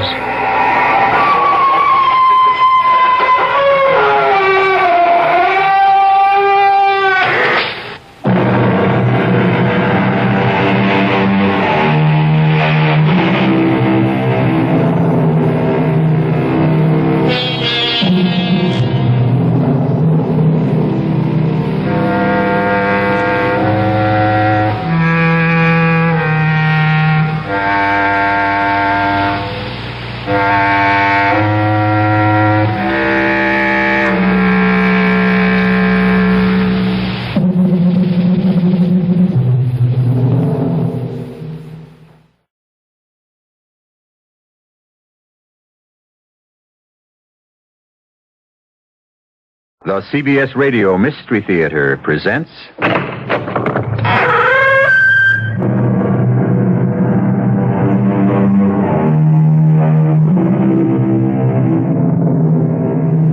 Come in.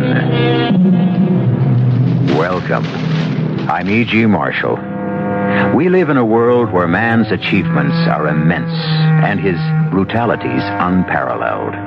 The rack of the Inquisition in medieval Spain could not compare with the instruments of torture used on the world's population today. Yet now, as then, there are no absolutes of goodness or of evil.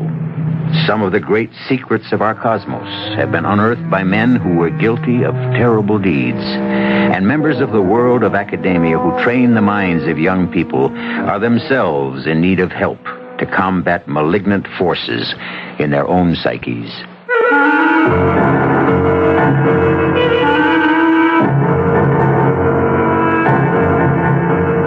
Our mystery drama, The Bloody Legend, was written especially for the Mystery Theater by Milt Wissoff and stars Arnold Moss and Terry Keane.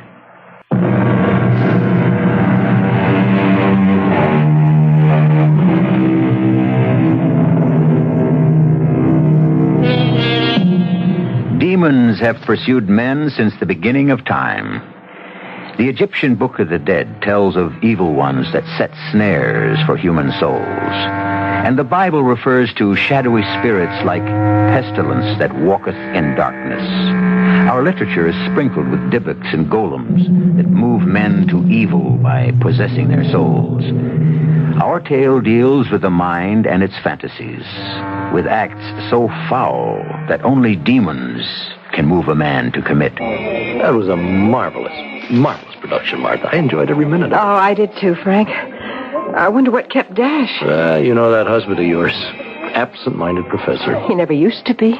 Well, he's just been working too hard, that's all.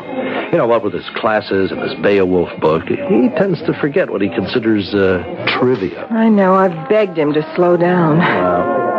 Frank, he respects you as a doctor. You're the only one he would open up to. Well, I'd be happy to help him, but He's come of his own free will. And just what is free will? Oh, Dash, I was so worried. No need for concern, dear. I just got caught up at the library. Never noticed the time.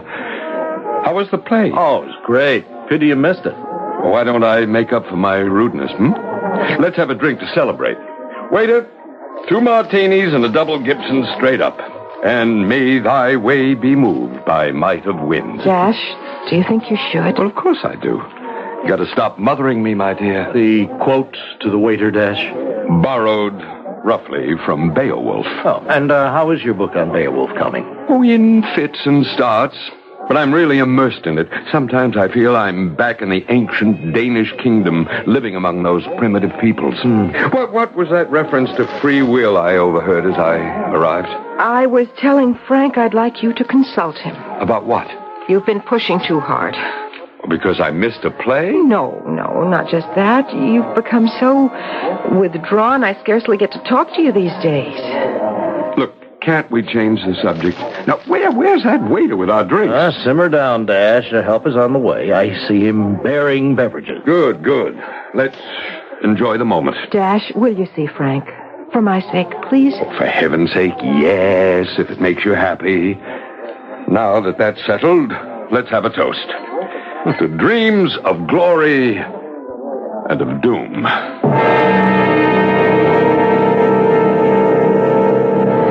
Did you make the deposit when you were in town? Did I?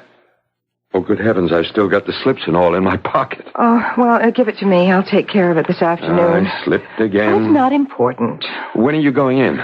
Soon. Will you, replenish the bar? We're running sort of low. We're running low too fast, Dash. No, don't start that again, Martha. Will you? Yes. And I'll visit Frank as soon as I get a chance. Take time today. You look so tired, darling. Why don't you lie down for a while? Well, I am a bit bushed. I'll be back in an hour or so. I'll hook the phones up to the recorder. Now, wait, here. Let me make you comfortable. Oh, that feels good. Martha.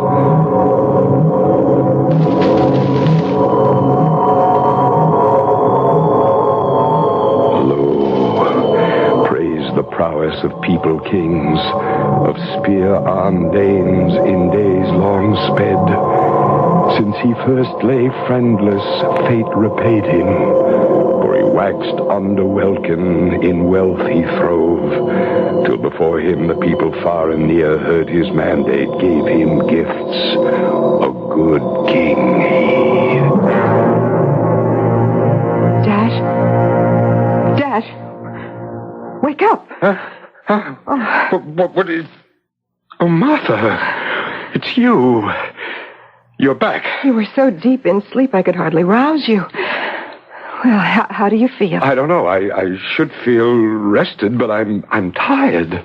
Bone tired. My hand, it aches. Oh, good Lord. It's covered with grime. And there's something under your nails. Green. And it smells. That's impossible. I haven't moved since you left. The dream. What was it? Well, nothing important. Tell me, please. No, I can't remember. It was disturbing. Dash, please don't put me off any longer. See Frank today. All right, Martha. I hope he has some answers.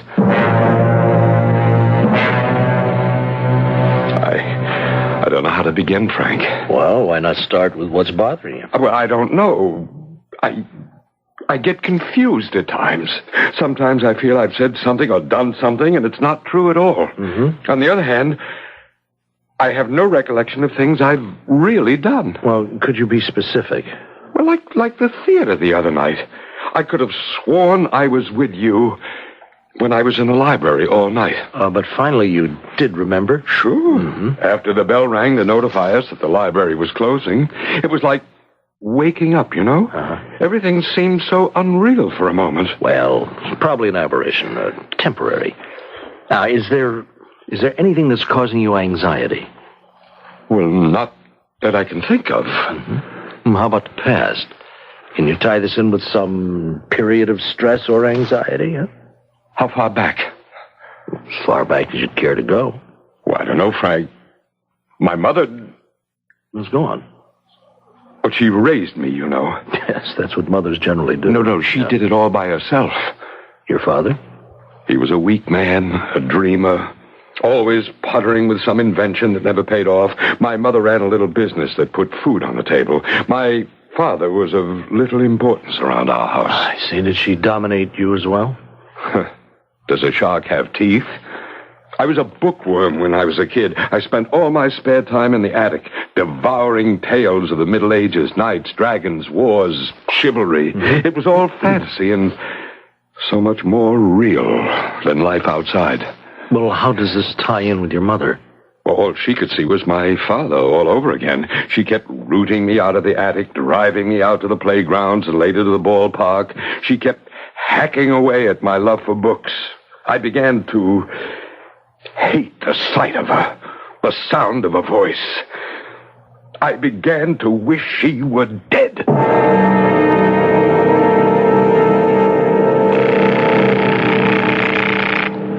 Oh, please answer. Oh, why don't you answer? Take it easy, Martha.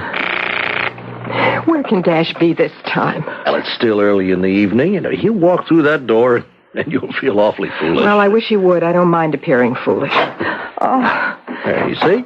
He's home. At last. Hi, folks.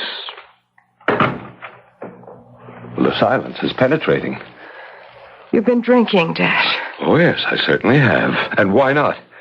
When you're in a bar all evening waiting for someone to show up, you've got to order something. Well, who are you waiting for, Dash? Well, that's a pretty stupid question coming from you. I was waiting for you. Well, I've been here for hours. So I see. Well, why weren't you where you were supposed to be? Was I supposed to be at the bar? Well, don't you remember? You called me earlier and asked me to meet you at the inn. Well, sit down, Dash. Now relax. Frank, did you call him? Well, I may have. Don't try to protect him. Did you call him? Now, hold on just a minute, Martha. Don't you believe me? Your track record hasn't been so great this past week, Dash. Just what does that mean? For one thing, your unprovoked attack on Professor Janevsky. Oh, that didn't amount to a hill of beans. Typical academic brouhaha. He said something, I retorted a few angry words, and it was all over. But that's just it. You never got involved in a hassle in your life. You're the gentlest man I've ever known. Yeah, but Frank here advised me to assert myself. Yes, that's right. That's right. I did tell Dash not to hold things inside. Did you advise belligerence? Well, not exactly. Look, now this is getting nowhere. Why don't you go to bed, Dash? Things will look different in the morning. A good idea. I don't relish this inquisition. Good night.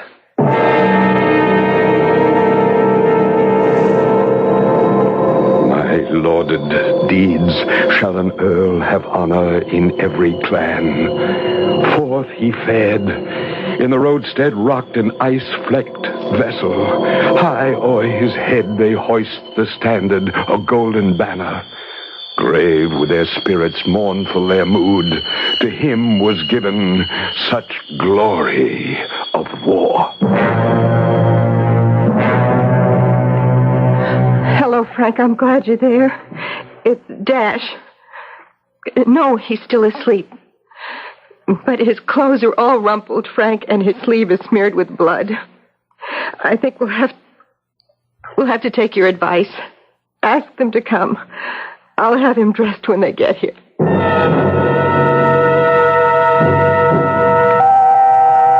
He looks so forlorn. Well, he's pretty heavily sedated. Have there been any reports? No, none, Martha. Now, you mustn't think of it. The usual kinds of violence and crime, but nothing the police can't account for. What about the bloodstains? Well, I had them checked out, confidentially. It wasn't even human blood, Martha. Oh, Frank, what will I do now? We, Martha. Now, I'm here to help. I think a vacation at the shore, change of scenery. And I know just the place. It's a small town. There's good food on the coast, fresh air. How soon can we leave?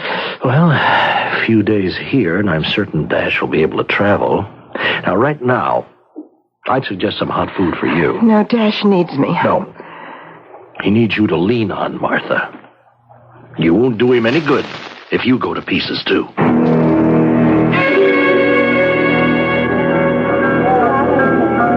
There. Now, isn't that better? Well, it would be a lot better if Dash were here to enjoy this dinner. Dr. Sherby, your answering service said you'd be here. I hate to disturb you. Oh, that's quite all right, Chief Anderson. What is it? I'd like you to come with me. Am I barked illegally? It's no laughing matter, Doc. We need your help. Well, I'm not much of a hand at forensic medicine. This is in your line, believe me. There was a break-in at the Claymore Animal Shelter. Well, I can't see how Must be a psychopath did it. We figured you could give us some insight. The place looks like a slaughterhouse. Animals ripped apart and savaged. Oh, no. No. That couldn't be.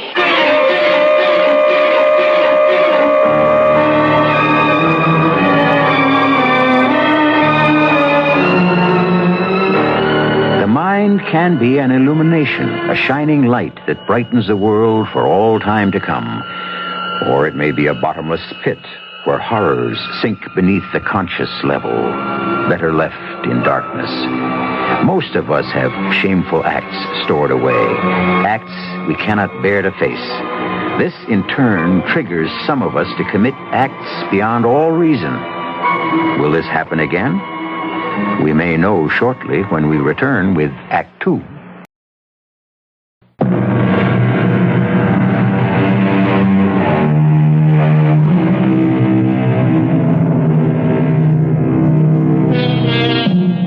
One of the great pioneers of modern psychiatry, Alfred Adler, wrote that fantasy is a creative faculty of the soul. But fantasy misused can become a kind of power intoxication. It can lead a man to turn from loyal friend to ardent foe, from loving husband to murderer. Too often we have seen this tragic course run by individuals who everybody swears is the nicest kid on the block. Oh, we'll be there soon, Dash. Is everything all right? Fine. Just fine. Oh, you're going to love the house. It's modern, all glass, on a small hill overlooking the sea. I wish you hadn't. Please, Dash. You've got to make an effort. Well, I'm trying. But I don't think I'm ready. Time will tell. Just relax. Give it a chance. How about a little music, Oh, the sea and the air will do you more good than any pills. And it'll be a tonic for me. Of course it will. Forgive me, Martha, dear. I've been forgetting how you've suffered. Nonsense. No, it's true. I've been selfish. You've been going through hell, too. Well, we only have one way to go now. Heaven's just over the next rise. This is County Sheriff Blunt. We interrupt this program for a special report. Terror struck Glenville County again today when the mutilated body of Jane Coggins was discovered by a group of children along the Cairo Nature Trail. A 25-year-old student has been missing for almost a week. Well, why did you shut it off? It's too nice a day for that kind of news. I wanted to hear what happened. We may be in danger. Darling, we have left Glenville behind. Now, there's nothing to worry about. Oh, please, Martha, let's turn back. Too late, my love. We have arrived. Oh, Dash, give it a whirl, please, for my sake. Okay, for your sake. But promise me, if anything happens to me, don't try to find out why. Just leave. Get away as fast as you can. You sound like you've peeked into your handy-dandy crystal ball. I have. And all I see is doom.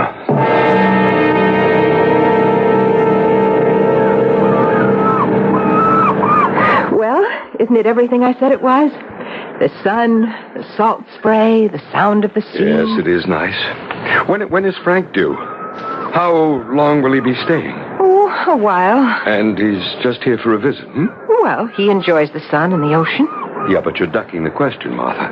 Dash, you really can't separate a man out. He's a friend. And a psychiatrist. Well, what's the harm? You don't have to use his professional services anymore if you don't want to. My goodness. That wind is starting to raise a little cane. I think I better batten down the hatches. We just might have ourselves a storm. Well, I'll give you a hand. No need for that. Just a few windows. Why don't you soak up the remaining sunshine while you can? I'll be right back. Wake me if I doze before Frank arrives. Promise. Just relax. To the good king of the Danes, an heir was born, and long he ruled when his father was gone. Far far flew the fame of Beowulf in the Scandian lands. And there was treasure for the thanes and pleasure in the master mead house. With envy and anger, an evil spirit endured the din of revel until the fiend of hell, Grendel the monster mighty, in moorland living, in fen and fastness, stirred. Who is Grendel, Dash? A monster child of the sea hag, hater of Beowulf and his thanes. I know. But who is Grendel now? Who is the monster you dream of? He is a demon, full of hate, waiting to spring upon the innocent. Who is he in your life? He is no one. He cannot be. He is no.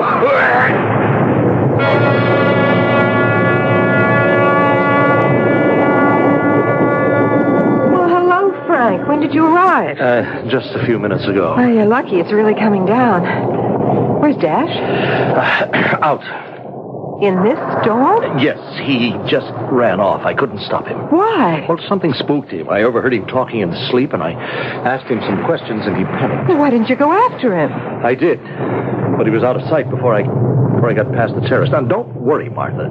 If he isn't back in a while, I'll go after him. But as soon as his fright wears off, he'll head home. I hope so, Frank. The storm's dying down. Just a little rain and wind now. Oh, Frank, where can he be?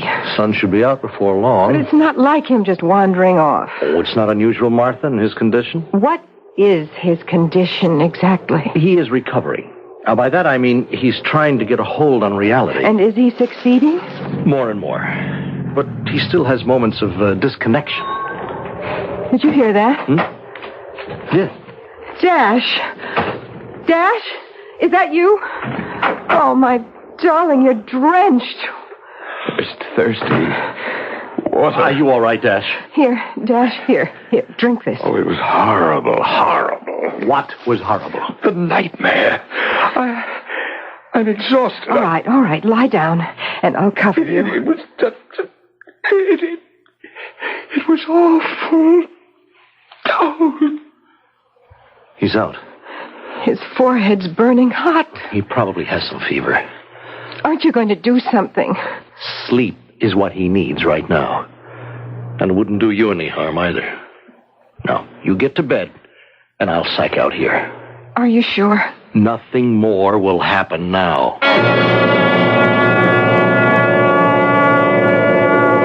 Then, from the moorland, by misty crags, the monster Grendel came. Under welkin he walked to the wine palace.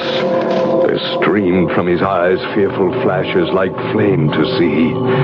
Straightway he seized a warrior and tore him fiercely asunder. The boned frame bit, drank blood in streams, swallowed him piecemeal.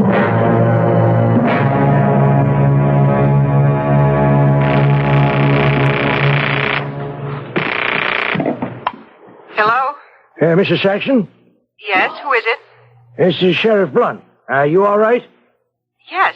Why do you ask? Well, there was a little trouble this morning, what with the storm and all. Would you mind if I dropped in to see you in a while? No, not at all. Good. I'll see you soon. Little trouble? Well, don't pay to alarm folks unnecessarily. Any word on the couple in the car? They're coming around. It was quite a shock. There they were, pulled up in the storm, and they heard this ruckus and the screams. Poor Zig, he was a mess. Yes, kind of turned my stomach, too. I've seen a lot of dead men. What kind of a maniac would do a thing like that? Somebody so full of hate, Johnny, he's got to rip and tear to quiet down what's eating him. I'm going out to see Mrs. Saxon. You keep after them lab fellas. Any word comes in, don't wait. Call me there. Anything else? At this point, maybe a little word upstairs. We need all the help we can get.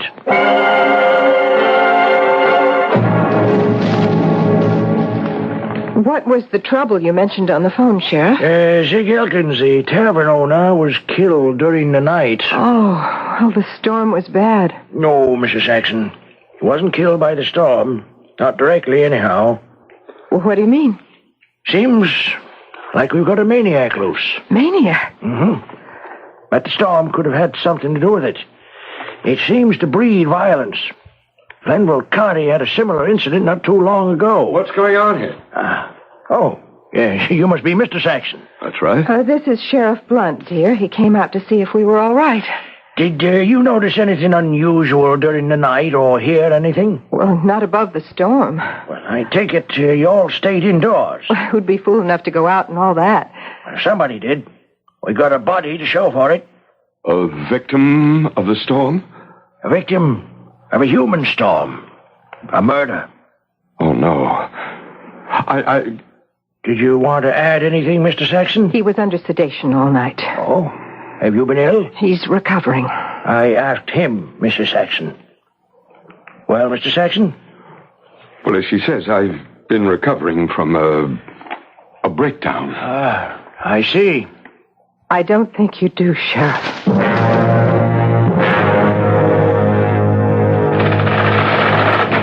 What have we got so far? Lots of prints and blood and more footsteps than you can pick up around my backyard. Did the Lamb boys pin any of it down? Blood belonged to Zig. At least it was the right type. How about footprints? They were huge, really outsized. Didn't look like human prints at all. They found traces of seaweed in the prints. Possible. He might have come up through the beach and picked some up. Not according to Doc. Too much of it. And it was mixed with some kind of tarry substance. Smelled awful. That is strange. What else? Doc feels that there was savvy mixed up in the killer's madness. He savaged Zig, but he used some kind of tool to do it. The information you requested is coming in, Sheriff. Let me see. This is to confirm our findings. It's interesting. The situation in Glenville County is almost a duplicate of ours. Lots of blood. And the same darn footprints. Down to the seaweed and all. Violent storm, too. Looks like this guy's got a traveling act.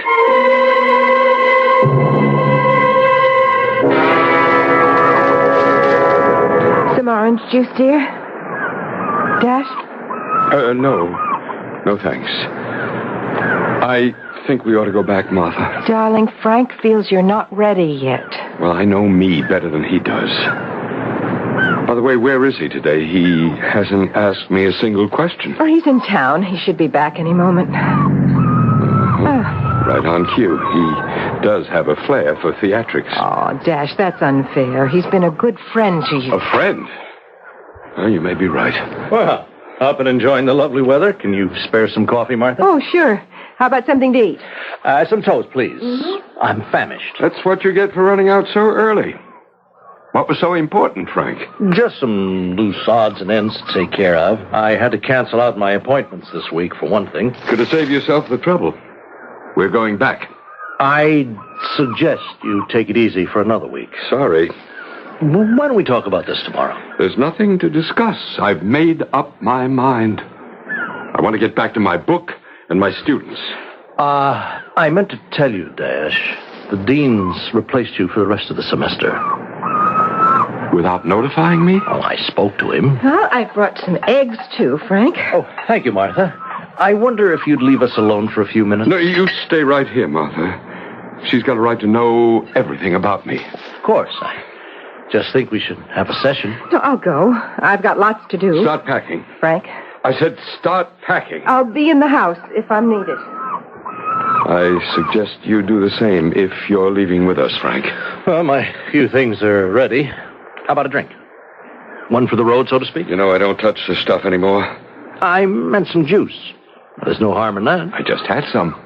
Vitamins, Dash. They're good for you. Here, have a slug. To Beowulf. May your books set them on their ear. To Beowulf. Now, let's just chat for a while, Dash. It's still early. Chat away, Frank. Do you feel rested? Oh, I slept like a log. Could always use more, I suppose. I am feeling drowsy. Well, maybe we should postpone our talk while you get a few winks. It's strange. I felt so alive before you came. I have that effect on some people. I think I will have a snooze. Dash, can you hear me? Yes. Yes, I hear you. Your hands are covered with grime. Yes. You've been digging in the earth with your hands. Have I? Yes, you have. Why, Dash? Why were you digging? I can't remember. I can't remember. I can't remember.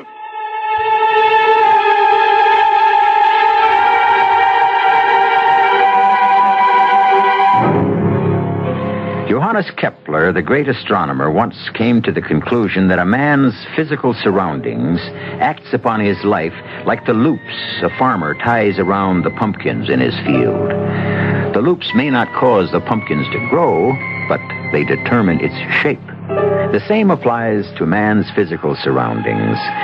They do not endow a man with his history, but they do mold his condition. Perhaps this is the cause that moves our killer to act. We shall know more shortly when we return with Act 3.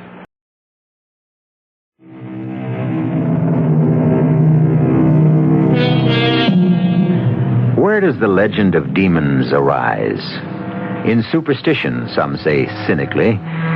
But as Eliphas Levi pointed out many years ago, superstitions are instinctive. And all that is instinctive is founded in the very nature of things.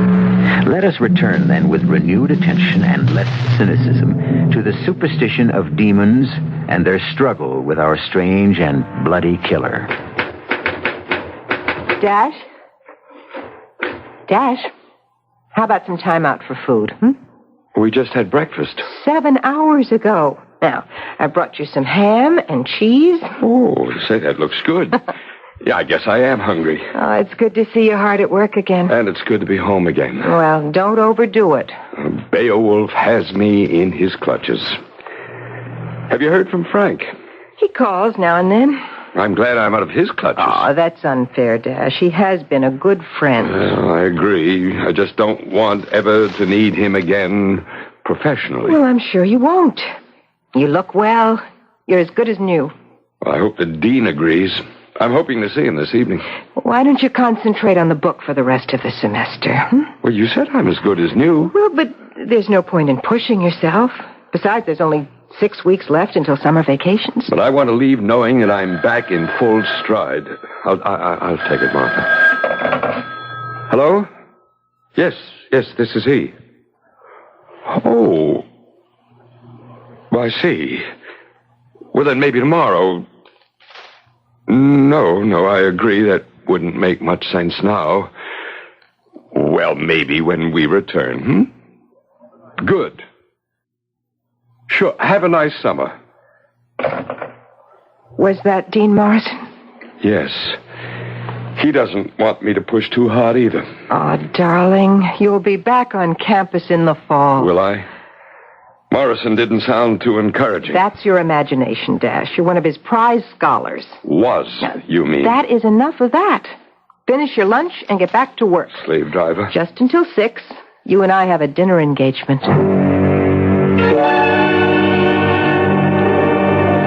One good thing about being in the doghouse, people stay away in droves. Oh, even if it were true. Do you mind? No, not in the least. I enjoy dining alone with you, darling. Guess who's coming to dinner? Well, there you are. I tried you at home. Well, now, how did you know we were here? Oh, wasn't too hard. This is your favorite beanery. We were just about to order dessert. Won't you join us? I'll just have some coffee. I had a sandwich on the way up. Up? From where? The beach. I had a few details to take care of. We left so suddenly. You look well, Dash. How's the book coming? Fabulously. He'll be through by the end of the week. There speaks the voice of confidence. Excuse me, I'll be right back. What happened, Martha? Oh, a small setback. At least that's how Dash feels. He was really looking forward to picking up where he left off, but Dean Morrison asked him to take the rest of the semester off. Well, that's not too bad. No, I guess not. What were you doing at the beach? I told you, a few personal errands to take care of. You are avoiding answering. Very well. The sheriff called. He had some questions to ask, and he also wanted permission to check through the house. And? He found nothing extraordinary. He took samples of smears he found in the garage. Did he say anything? Not a word. He's the strong, silent type. Martha. Dash, are you all right? My goodness, you're as white as a sheet. I'm not feeling well. Oh. I hate to spoil the evening. No, that's all right. We were just about through with dinner. Well, let's go quickly. I feel so... Oh, help him. Frank, help him.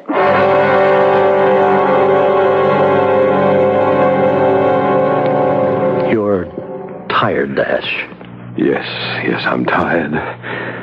My eyes are heavy. Dash, just hear my voice. The woman you keep seeing. Who is she? I can't say. You must answer me. The sea hag.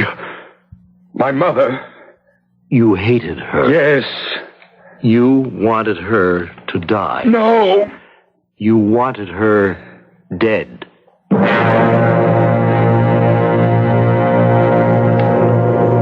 Grendel's mother, the sea hag, monster of women, was doomed to dwell in the dreary waters, cold sea courses, since Cain cut down with edge of sword his only brother, his father's offspring. Outlawed, he fled, marked with murder, from men's delights beset by fate-sent ghosts.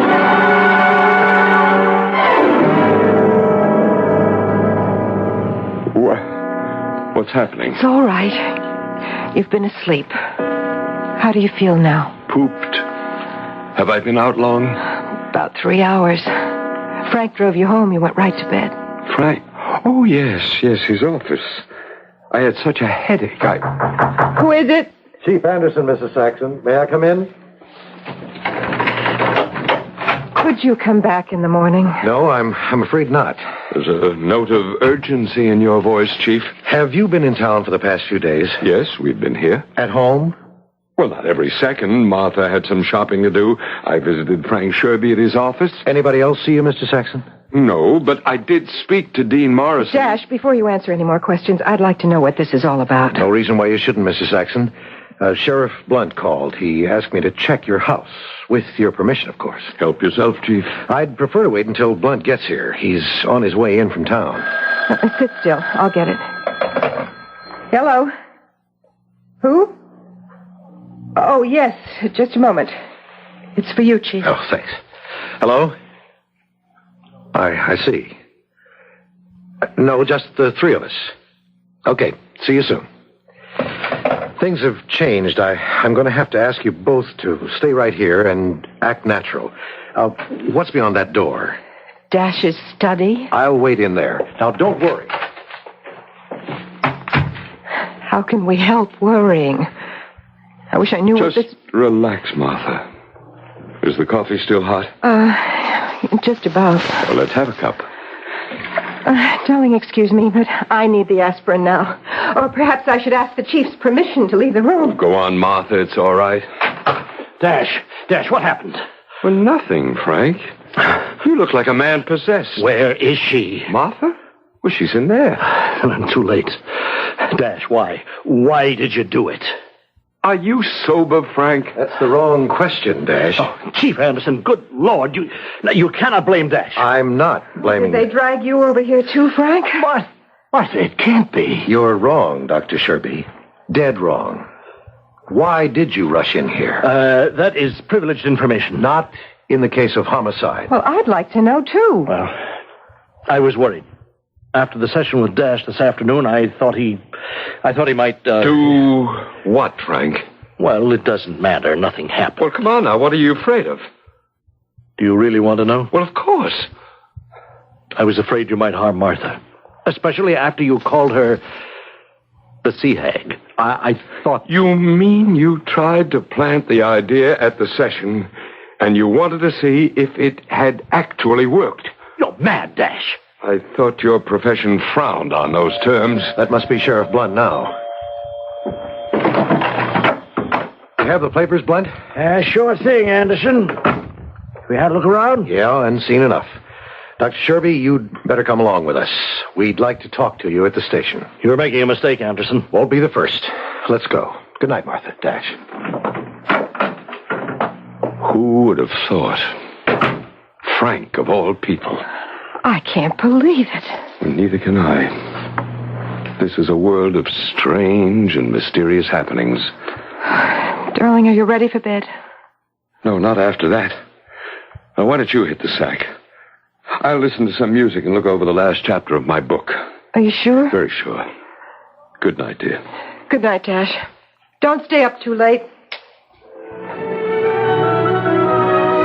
Although the scenes of Beowulf were laid in an old Germanic court and kingdom, the picture of life seems to have been drawn from the England of the unknown past that pieced together the legendary doings of the Teutonic hero king.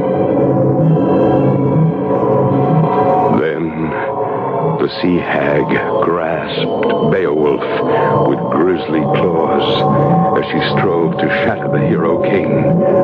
With loathsome hand, this brine wolf bore him to the floor of the sea, where sea beasts many tried with fierce tusks to tear his mail. But with mighty stroke, he swung his blade.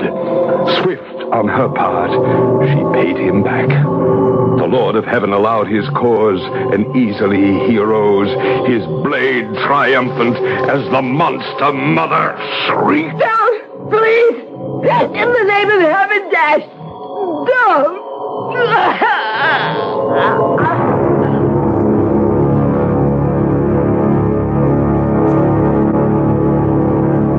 Will she be all right, Doc? I hope so. There's no physical damage, thank God. You and the sheriff moved quickly.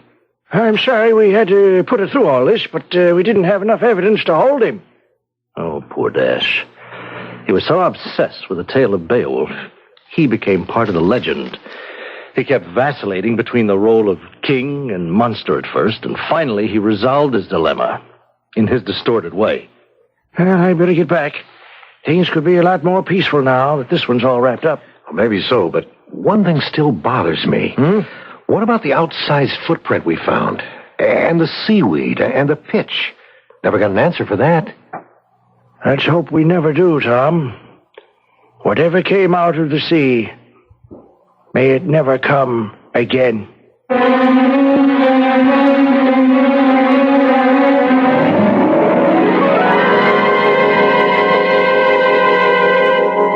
And so our tale for tonight has run its tortuous course. A tale of deceit and treachery, of victims and monsters. Or were they all monsters? All victims? Are the pressures that build up within us by a dehumanized society responsible? Or is there individual guilt? Original sin? Better minds than mine have tried to unravel that twisted skein, and to no avail. I'll be back shortly.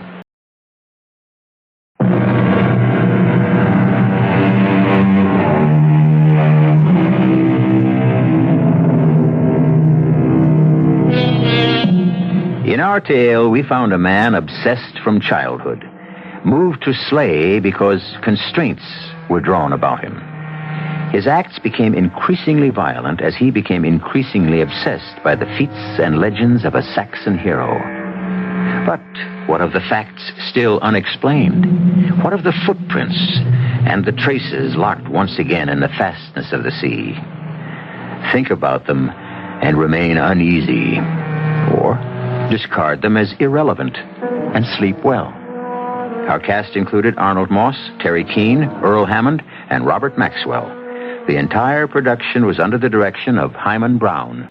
This is E.G. Marshall inviting you to return to our Mystery Theater for another adventure in the macabre. Until next time, pleasant dreams.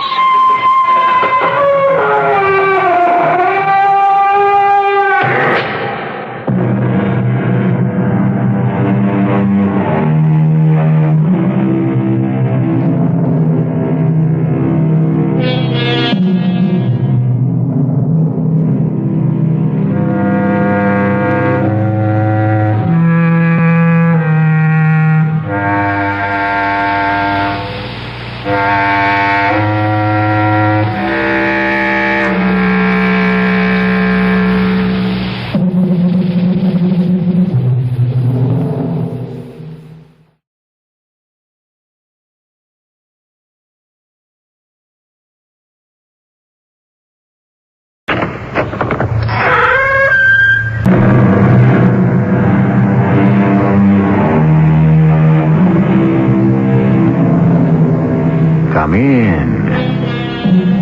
Welcome. I'm E.G. Marshall. Have you ever had the urge to peer through the windows of a strange house to see what transpires within? Have you ever wanted to open and read a letter not addressed to you?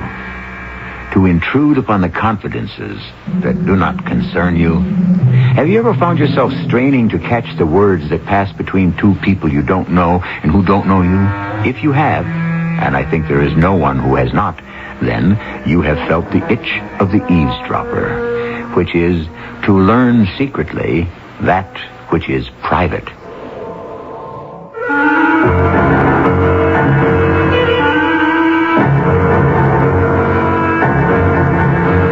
Our mystery drama, The Eavesdropper, was written especially for the Mystery Theater by Elspeth Eric and stars Terry Keane.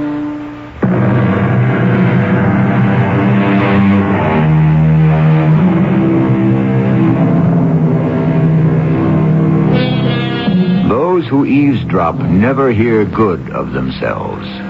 So goes the old adage. And like most old adages which have been handed down to us through the years, it contains its own kernel of truth. But what of another employment of eavesdropping? Employment to a specific purpose. One which predates the adage by many centuries. One which we propose to tell you about now. It's so hard to tell what's right from what's wrong. Don't you think so? Yeah. I've always found it very difficult. Maybe you don't have that trouble. Some people don't. Do you? Oh, I don't know. Yeah. Now, my husband had no trouble at all. He always knows what's right. But, of course, Martin is very brilliant. Martin graduated in the top 10 percentile of his class. I don't even know what percentile means, but I know it's very good. You know what it means? Percentage? Yeah, something like that. Very near the top, almost the best, something like that. Yeah, I think I'd like another drink. Sure about that? Pretty sure. Yeah, I'm sure. Okay. I'll go get it. What in the world am I doing here? Who is this man I'm talking to? How did I get here? What have I done? Okay. There you are. Oh, thank you very much.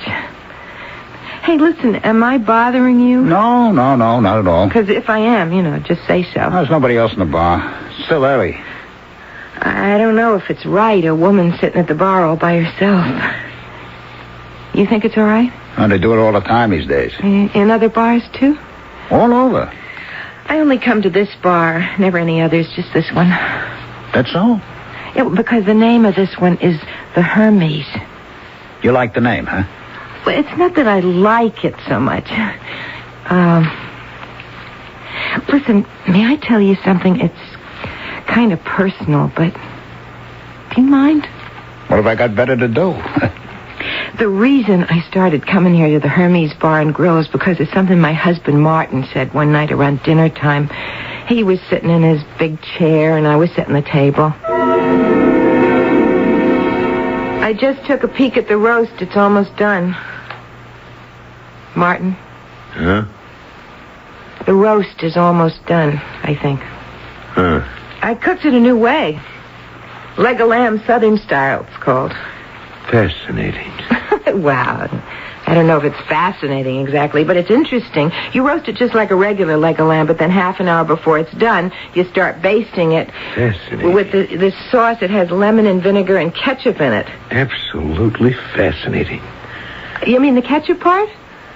Is that what you mean? I thought it was peculiar myself. Myrtle. Don't you think? Oh. Yes, Martin. What is it? I am reading. Oh. Yes. Well, I'm sorry. If I have told you once, I've told you 500, 1,000 times, don't bother me when I'm reading. I didn't realize that you When you see me in this chair, under this lamp, with the light turned on and shining on a book which I am holding in my lap, when I am wearing my reading glasses... Sorry. I'm sorry. Don't you think you might deduce from all this circumstantial evidence that I am reading? I should have, yes. I should have. Well, now go baste your roast or whatever it is you're doing out there. So, how did the roast turn out? Oh, good.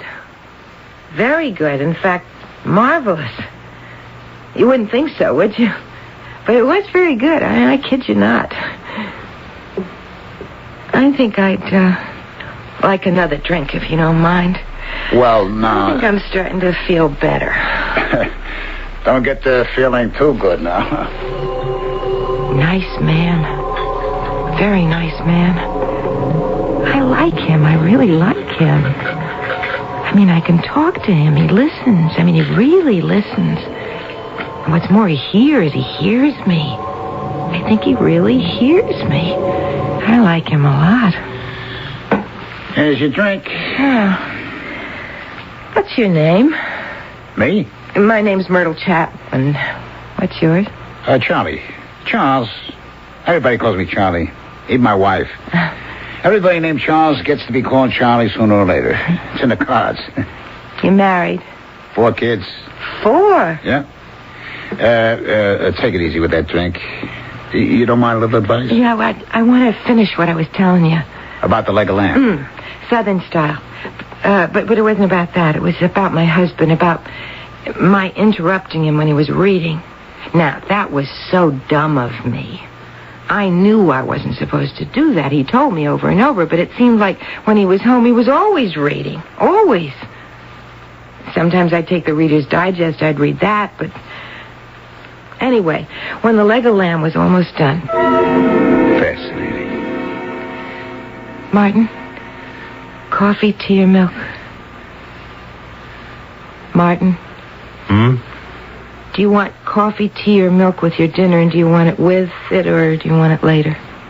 Do I want coffee, tea, or milk? And do I want it with or later? I need to know. I don't want any of them now, since I am reading this book. I meant that What I shall want later will depend upon how I feel later. Do you think you could wait until later to find out if I want coffee, tea, or milk? Is it a good book? Fascinating. Oh, what's it about? Greece. Greece? Ancient Greece. Oh, you mean the country, Greece. Greek civilization. Its history, its mythology, its customs, its beliefs, everything. Well, maybe I ought to read it sometime. What is it that's fascinating? Well, for instance, the Oracle of Hermes. Hermes? An Olympian god, son of Zeus. Like the bar. What? Down the block, the Hermes Bar and Grill. I've never been inside of it, but it looks like a nice place. This is not about the Hermes Bar and Grill. It is about the Oracle of Hermes in Greece. There was a shrine there to the god Hermes, and when someone was depressed or in doubt, he would go to the shrine where there was a statue of Hermes. Is that so? Hey, Well, I don't know if the Hermes Bar... Are you interested in what I'm trying to tell you, or are you completely immersed in the Hermes Bar and Grill? Well, both. I don't know. I just thought... Where are you going? I'm going to make a phone call. But dinner's almost ready. Oh, dinner. How long? Till I'm off the phone. Could I have another drink, Charlie? I think you've had enough, Mrs. Chapman. You called me Myrtle. You're not used to drinking, Myrtle. I knew that the first time you came in here. Yeah, but I'm getting used to it. Ah, well, that's my point. And I like it. But that's just it. I don't like the taste of it. But I like what it does for me. That's what they all say. One more, please? Just one. And, that's all. It was wrong. Well, maybe not wrong exactly, but it was sneaky. Not nice at all. I was ashamed of it. I told myself I shouldn't be doing it, but I did it anyway. And I'm glad I did it. Because here I am in this nice bar and grill with this nice man, this Charlie. You really never know how things are going to turn out. Now, that's the last drink you're going to get out of me. Oh, thank you, Charlie. You're such a nice man. I don't know if I am or not. I'll bet your children are crazy about you. They're good kids.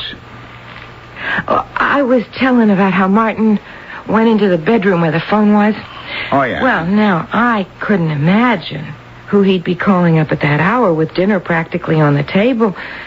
Now, I never, since the day we got married, I never interfered with Martin in any way, shape, manner, or form. I mean, what he did was his business. It was my business to be his wife. Take care of his home, see he had clean clothes, sometimes, take care of... How many children did you say you have? 4. Yeah. What are their names? No, never mind. I was wanting to tell you the terrible, sneaky thing I did. Now, I hope you won't think that it's awful. Oh, I doubt if I will. I eavesdropped. You what? I eavesdropped. See, I listened in on his conversation. I listened to what he was saying on the telephone. Do you think that's awful? What was he saying? Well, I only heard part of it, but it was... Well, like he said, it was fascinating. Fascinating, Karen. Absolutely fascinating. You've read the satires of Juvenal, of course. Yes, I was sure you had. Remember the part about women's passion for having their fortunes told? How they'd run to an astrologer, anyone at all who'd interpret a dream? Well, of course you remember. I forget you're almost as well read as I am. Well, I have a new one for you. It seems that in Farai there was a shrine to Hermes, and anyone who wanted an answer to a question, something troubling, perplexing, went to this shrine. There was a statue of Hermes there, and the troubled person, after making a donation, of course, to the shrine... Yes, a donation, what else? After that, he was permitted to ask a question of the god.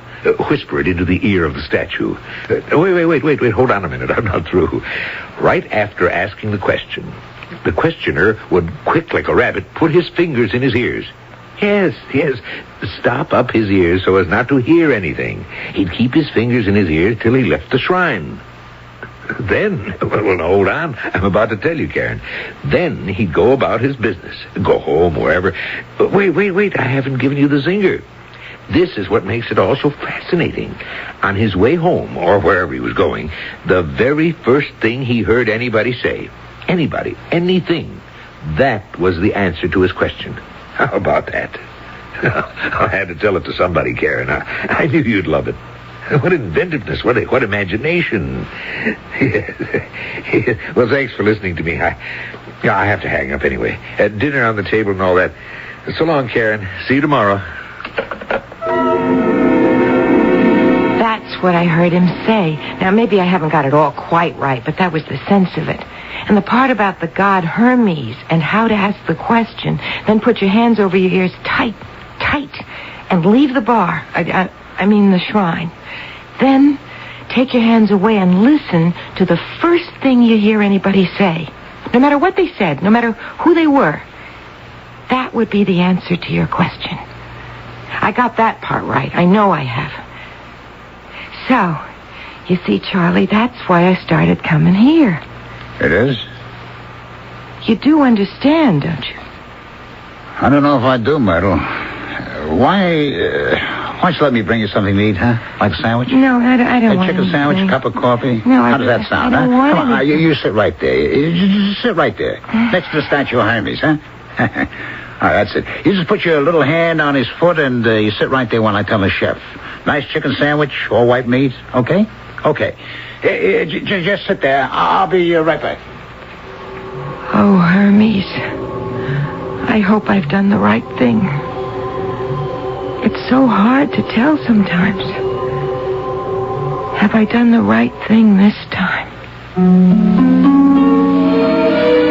There are so many questions. We spend our lives asking them, and no sooner is one answered than another arises. We go to our parents, we go to our teachers, we go to our priests, our rabbis, our ministers, and they do their best to give us answers, but the baffling truth is that while they are giving us answers, they are asking questions too. I'll be back shortly.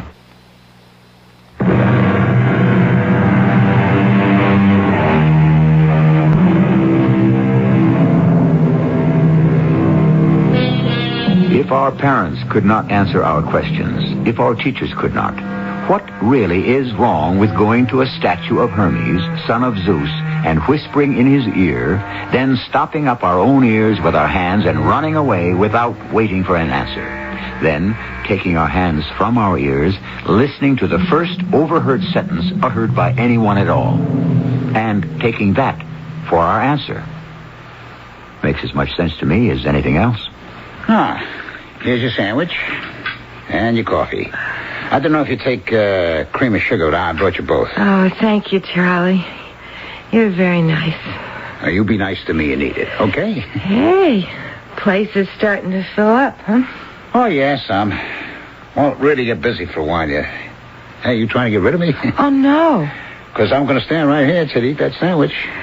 That lady that sits at the table by the window, the table for two, does she come in every day? No, not every day. Some days. She got a friend she meets here sometimes. Yeah, she was meeting somebody the first time I came in here, she told me. Eat your sandwich, wouldn't you? You see, after I heard Martin tell this Karen person over the phone about the shrine of Hermes, I thought to myself, why shouldn't it work here? What's so special about Greece? Don't you agree? At least drink the coffee, So huh? I came here. Well, when I walked in, the place was almost full. There was room at the bar, but there wasn't a single solitary table that didn't have people sitting at it. I didn't know what to do because I'd never been in this kind of a place before. I mean, no offense intended, Charlie. None taken, But Myrtle. I saw this woman sitting by herself at that table for two. And I walked over to her. Excuse me? Yes. I see you're sitting by yourself. Yes, but Would you mind if I... I'm expecting a friend. Oh. Well. But she's a little late. Or I'm a little early. If you want to sit down till she gets here. Oh, thank you. I'm not used to bars. I hardly ever... Well, thank you. My friend's shopping for furniture. She just got married. Oh, really? I'm married. I imagine she's staying in the stores till they all close. Oh, so hard picking out furniture. And my husband picked out ours. Really? You let him do that? Well, he's got wonderful taste, and I have trouble, making up my mind about things. I never know what's right. He always knows. Oh, I see my friend. She just turned the corner, and she's coming down the street. Look, I don't like to drive you away, Oh, no, that's all right. Oh, why don't you sit at the bar? Could I do that? Why not? This is a very nice place. Nobody's going to think you're here to pick up a man. There's a stool empty down at the end, right next to the bronze statue. Take that, why don't you? Is that a statue of Hermes? The Greek god Hermes? As a matter of fact, it is. Hermes, son of Zeus? They named the place after him. You're not eating. I will, if you give me another drink. Not till you finish the sandwich. I wanted to finish telling you about that day I first came in here when I met that lady. She was the one that showed me the statue of Hermes, this one here. I don't know if you remember that day, Charlie. There I was sitting here, right here next to Hermes, and pretty soon I would ask him the question that was perplexing me. I remember you came over to me and asked me what I wanted to drink. That's what bartenders do as a rule. Well, I didn't know what to order because I didn't know about things like that. And then you said, you remember what you said? You said, have a cream de menthe frap. And I said, all right. And you went off and you made it. Oh, I remember that. Yeah, I remember because when I came back, you weren't here. After I went to all that trouble. No, because while you were making the creme de menthe frap, do you know what I was doing, Charlie? Do you? What were you doing? I was standing up right here, like I am now, you see? You see how I can just reach Hermes' ear? Yeah. Well, I put my lips close to his ear, and I whispered into it. I whispered the question. Then I put my hands over my ears, and I ran out. But just as I got to the door, I took my hands away, and I heard that woman, I heard her say, just as plain, I can hear it now. She said, if you don't like it, send it back. Just like that. If you don't like it, send it back. And that was the answer to my question. You see? Myrtle, what was the question? Oh, the question was, does my husband love me? Hey, Charlie, I've eaten all the coleslaw. Now, could I have another drink? Yeah, I think I'll have one myself. Finish that sandwich. I'll try. So you whispered the question into the ear of Hermes here, his statue. Mm-hmm. You asked him, does my husband love me? Mm-hmm. Then you stopped up your ears and you hightailed it out of here, huh?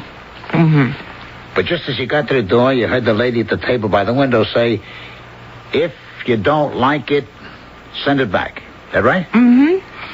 And, that was supposed to be your answer, right? That was my answer, Charlie. Run that past me again, huh, Myrtle? I don't get it. Charlie, the gods don't answer people just yes or no. They don't make it that easy. But the answer is there. You just have to find it. Well, did you find it, the answer? Not right away. The gods don't want you to find it right away. They want you to think about it. So after I left here, I went for a long walk to think. How could, if you don't like it, send it back? How could that be an answer to, does my husband love me? Yeah, how could it? Now, the first thing I thought was, this is silly.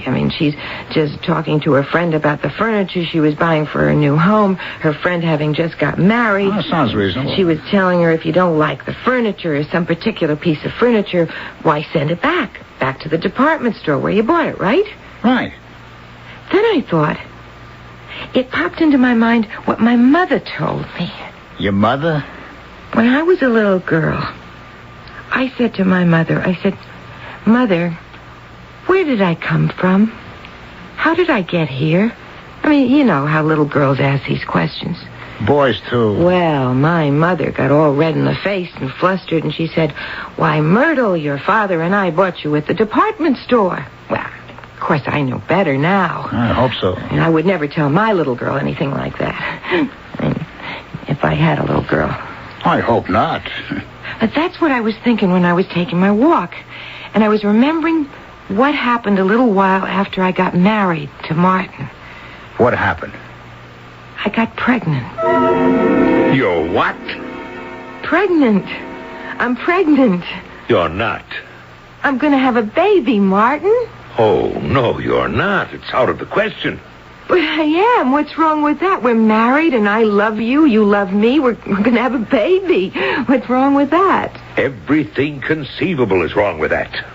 I don't see what can be wrong about having a baby. I have my work. I have my studies. I can't have a child in the house. Why not? Interfering with everything, disrupting everything, messing up everything. It's out of the question. Absolutely out of the question. Why didn't you consult me about this before you went ahead and got yourself pregnant? I didn't get myself, Martin. Yes, you did. Deliberately. Well, get rid of it. Get rid of it? How can I get rid of it? It's here. Right here. Not yet. There's still time. You get rid of it. No, Martin, I couldn't do that. I couldn't possibly do that. All right, I'll arrange for it. There's someone I can call. I'll do it tomorrow. Someone you can call? A friend of mine. You sound like you were going to call up a department store or something. A good friend of mine. And have them come and pick up something you decided you didn't want, just like that. I don't want it. Take it back. But this is a baby, Martin. It's not a table or a chair. It's a baby. Well, after I'd walked around for a while, thinking about the answer, thinking about the question, really, thinking about both of them, I did the shopping for dinner, and then I went home.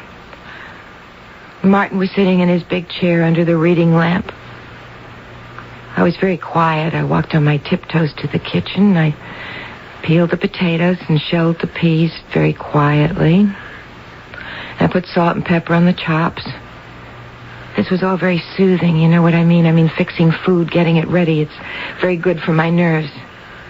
Always has been.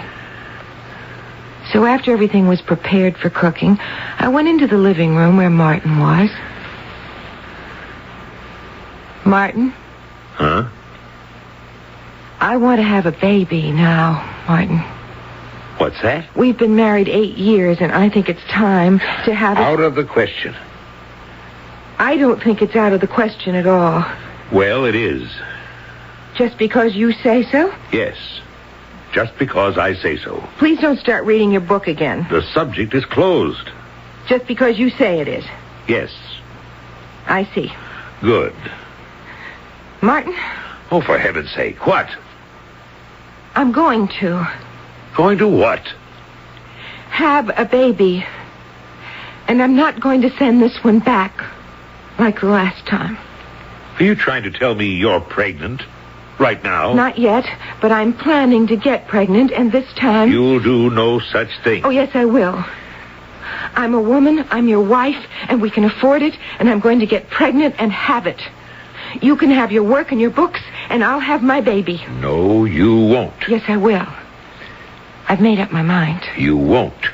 You won't because I won't give you the chance to. Do you understand? I won't come near you. I won't touch you. I won't have anything to do with you if that's what it takes to keep you from having a child. Do you understand that? Well, do you? I'm going to start dinner. What did you do? I went out to the kitchen and started dinner. You didn't say anything? That's when I began coming in here regularly. I thought Hermes could help me, and in a way, he did. He gave me the answer, in a way. I asked him if my husband loved me, and I found out he didn't. Son of a gun. But that just left me with another question. What was that? Do I love my husband?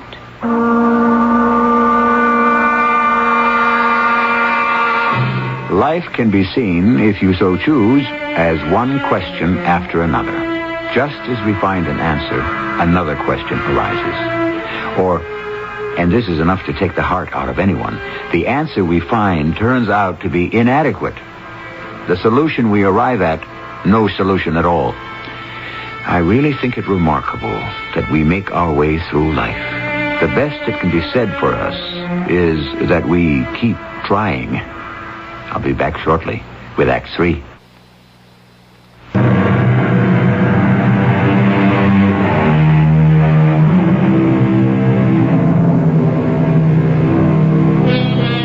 The thing that interests me about the Oracle of Hermes is the stipulation that the questioner should not listen for the answer, should, in fact, go to great pains to avoid hearing it. Makes you wonder, doesn't it? How many answers lie ready at hand if only we would take our fingers from our ears and listen. Oh, how could you love a man like that, Myrtle? You're entitled to have a kid. Every woman's entitled if she wants to. That's true, isn't it? Darn right. Charlie, give me another drink. No, you had enough. Please? You just finished telling me what happened, and maybe I'll get you another drink. Maybe. Well, as soon as I knew what the question was, I thought right away, I know what I'll do. I'll come here to the Hermes Bar and Grill and ask the statue the way I had before. And I started out the door to come here, but then I heard Martin on the telephone in the bedroom, and I eavesdropped the way I had before. And I heard him, and he was talking to her. To who? To Karen, the same woman he'd called the other time to tell her about the Oracle of Hermes, because I was too stupid to understand. Oh, come on, you're not stupid. Wait. He was telling this Karen how he had to see her that night, the next day, as soon as possible. Well, I was so hurt. Oh, sure. I was jealous, is what I mean. I was really jealous. But then I thought, if I'm jealous, I must love him. Why would I be jealous if I didn't love him? But I couldn't be sure. Oh, Charlie, can't I have another drink now? No. Finish what you're telling me, huh? So it was very important that I come here and ask Hermes. And I did. I just left the dinner stuff in the kitchen and I came over here. I remember that same woman was sitting at that table by the window. Oh, she's there now. Yeah, came in a minute ago. Yeah. Guess she's waiting for her friend. I guess so. Go on with what you were saying, huh? I remember she spoke to me when I came in. Hello there. Oh, hello. You want to sit down for a minute? Oh, no, I have to sit at the bar.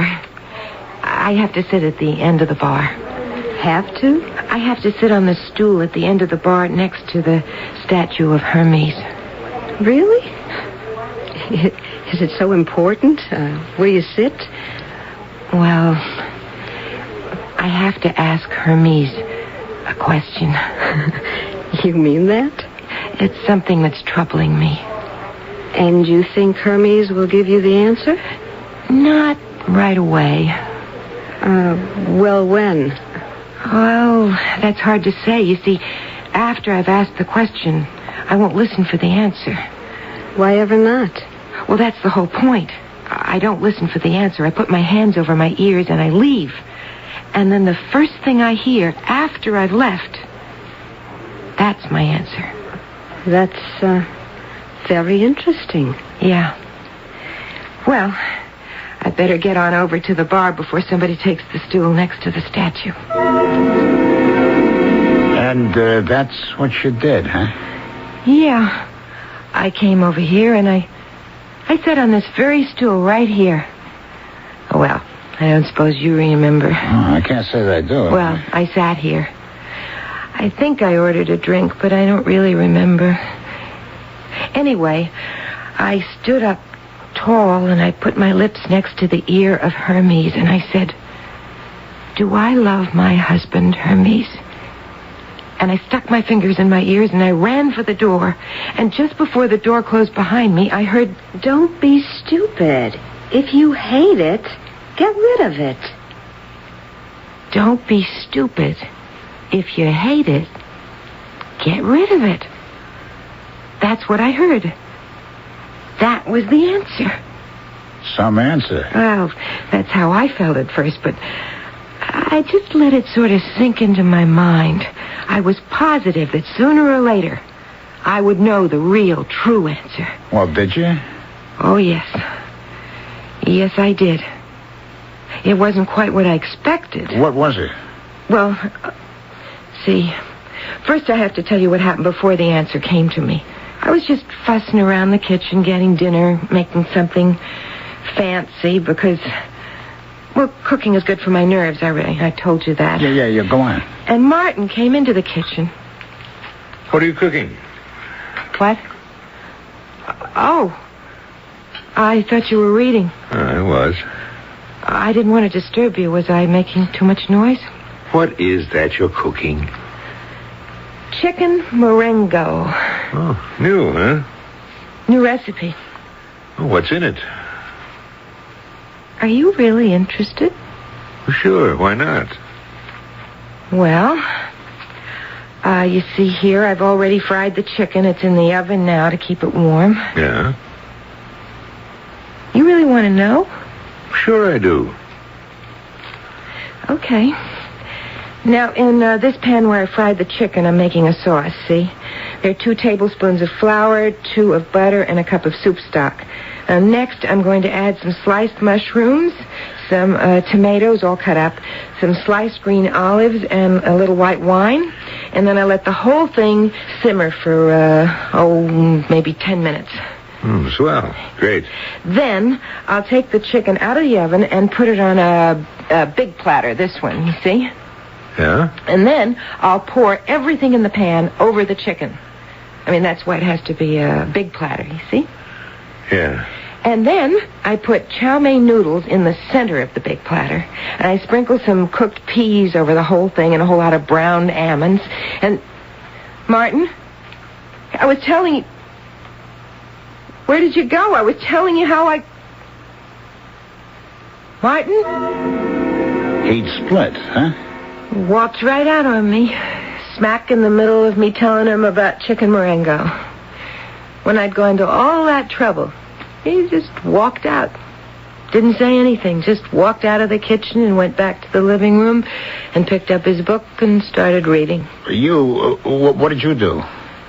Why, I finished the chicken Marengo.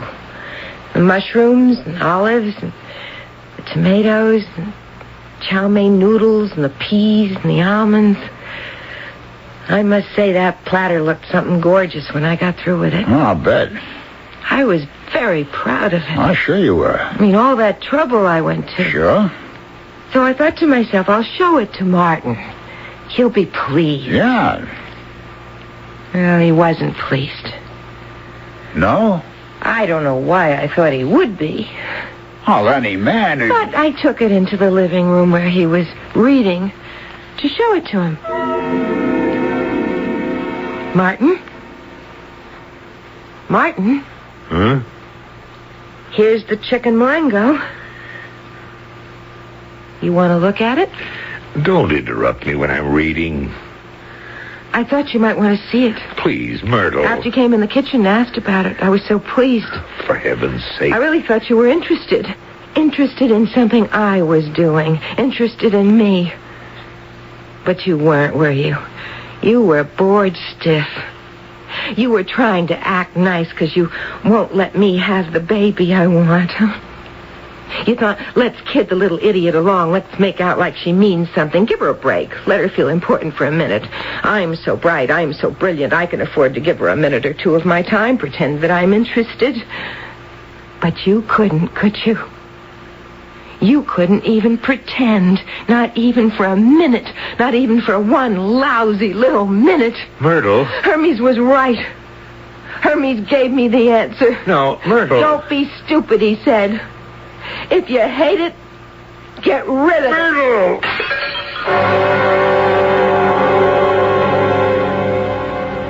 What happened? I killed him, Charlie. Oh, no, you didn't. I brought that great big platter down on his head, and it broke all over him. And he fell down on the floor, and there was blood all over. All over the floor and all over his head. And some got on me, look, you see. And he didn't move, and he wasn't breathing at all, and I didn't know what to do. Oh, no, wait, listen. So I came here. I wanted to ask Hermes what to do. I wanted to ask somebody. Somebody's got to tell me now what to do. Wait. Now, hold it. Dr. Haywood. Because, see, I don't know what to do next. Dr. Haywood. Yes, Charles. Could you come here for a minute, Dr. Haywood, please? There's got to be somebody to tell me, somebody who knows what's the right thing to do now. What's the matter, Charlie? This lady here, she's Mrs. Chapman. Chapman? Mrs. Myrtle Chapman. Oh, Mrs. Chapman, could you stop crying and tell me? I'm sorry. I'm so ashamed. I didn't mean for you to... She says she killed her husband. Mrs. Chapman, Myrtle. I killed him, and I don't know what to do. Bring another drink, Charlie. She's had a lot. Bring her another one. Okay. You're the doctor. I guess somebody ought to call the police. Not right away. He's dead.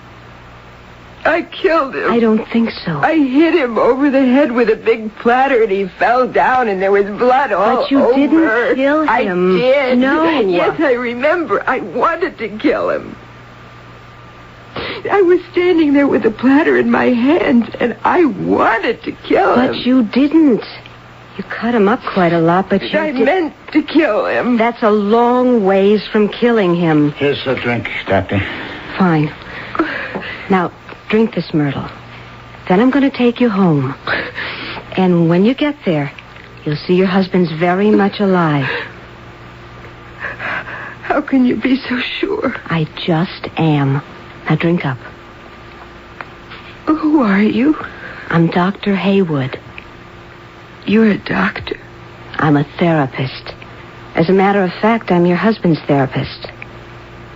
But I didn't even know Martin had a therapist. Oh, yes. He's been coming to me for quite a while now. Actually, he called me on the phone right after you walked out and came here. I told him to go to the nearest emergency station and get his head sewn up. He may be back home by now. Finish your drink. I had enough. Then let's take you home. Okay. What did you say your name was? Dr. Haywood. Karen Haywood. Did you say Karen? Yes. Come on. Let's get you home.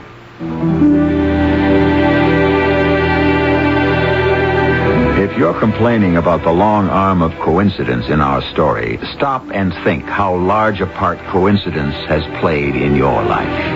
Had you gone to another place than the one you went to for your vacation, would things be precisely as they are now? Had you chosen the profession you really wanted instead of the one you settled for, would you be happier now or less so?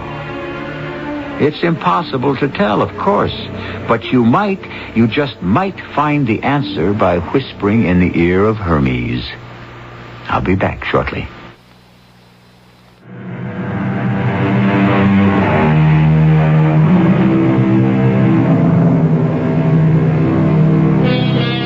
I hope you haven't found the oracle of Hermes a foolish, frivolous thing, because it is not. It is very profound. What it says to us is that we do not need answers to our questions from the gods or anyone we think to be superior. That starting any place at all, we need only follow our own thoughts to arrive at the answer to our question. But the question must be serious, and we must have a serious reason for asking. Our cast included Terry Keane, Charles Irving, Ralph Bell, and Maureen Rouse. The entire production was under the direction of Hyman Brown. This is E.G. Marshall inviting you to return to our Mystery Theater for another adventure in the macabre. Until next time, pleasant dreams.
welcome. I'm E.G. Marshall. How easily things go wrong. Kiss too short or sight too long. And there follows a mist and weeping rain, and life is never the same again. Yes, how easily things go awry. Without warning, without reason, and you're reduced to asking, what did I do? But most of the time, what you did doesn't matter. It's what you should have done and didn't.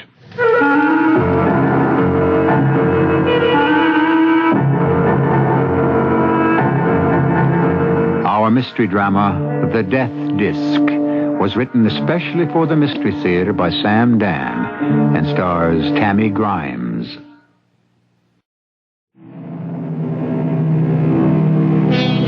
Is each of us, as Mr. Huxley suggests, involved in a cosmic chess game where the play is determined by the laws of nature? And do we have an opponent hidden forever from our sight, who always plays fair but never overlooks our mistakes and never makes the slightest allowance for our ignorance?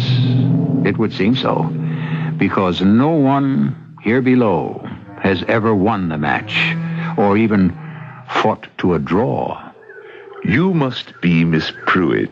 Yes, sir. Please come in.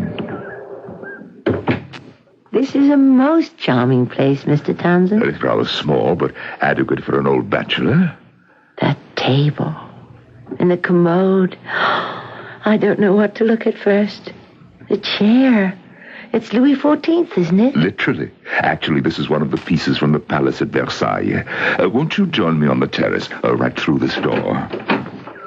What a spectacular ocean view. Yes, I sit out here for hours. And the mountains in the background. Mr. Townsend, inside and out, you have the most magnificent home I've ever seen. Thank you. Now, let us sit at the table for a moment. Just push those papers and books aside. I hope I haven't interrupted. No, I was just busy with my junk tray. Junk? These pieces spread out here. What do you think they are?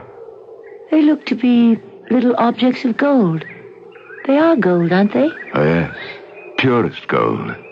Some of it appears to be jewelry. Primitive jewelry. Some of it is. Some happen to be artifacts I have been attempting to classify. Just to choose something from the jumble, this little thing here. Now, what do you suppose it is? You say it's pure gold. It looks like a disc of some sort. Well, it is. It's a death disc. It is used by the judges of an ancient Sanskrit people. The person would be informed of his death sentence when the magistrate handed him this disc of gold. Oh. I think it's superior to the British system where the judge would put on a black cap. It's fascinating. Do you really think so, Miss Pruitt? Or are you just trying to make me feel good? But it is fascinating. Forgive me. You're here, of course, about the job, and I'm using you as a captive audience, compelling you to listen while I ramble on and on about my esoteric hobby. Well, now, let me put the death disc back on the tray, and we shall attend to business. Now, as you know, I am the trustee of the Martindale Foundation. Yes, sir. It is my responsibility to hire an executive director. But what do I know of these things? So I depend on the guidance of others. Paul Carney, my attorney, is quite impressed with your qualifications. Mr. Carney is very kind. And very knowledgeable. I trust his judgment. And so you can relax, Miss Pruitt. This interview with me is merely a formality. I know I can do a good job, Mr. Townsend. Oh, so do I. Now, all that's left to discuss, I suppose, is your salary. Excuse me, please. I always forget to bring the extension outside.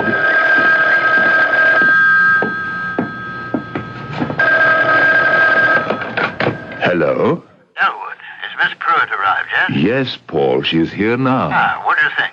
Well, I'm quite favorably impressed. I knew you would be. I was afraid she'd be one of those high-powered types. Selma Pruitt? Never. One of those abrasive, liberated women. I'm not trying to push you, Elwood, but the work of the foundation has to go on.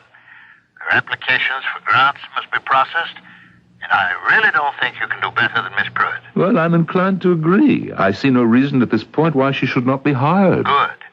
Then you'll send it to me, and I'll get the paperwork started. Yes, I think so. Wise choice. Talk with you later. Goodbye, Paul. Oh, Miss Pruitt, could you come in here for just a moment? Yes, Mr. Townsend. I've prepared the tea tray in anticipation of your coming. I hope you'll join me in a cup. Thank you, Mr. Townsend. My man is off today, and I have to do for myself. Now, I know how to brew the tea, but would you be kind enough to bring the tray out on the terrace? Of course. Shall I set it down on the table? Yes, thank you. I wouldn't mind growing old if somehow arthritis were not part of the package. Sugar, cream, lemon. No, thank you. I take that as a good sign in a person. It proves they are concerned with the essentials and not distracted by the trimmings.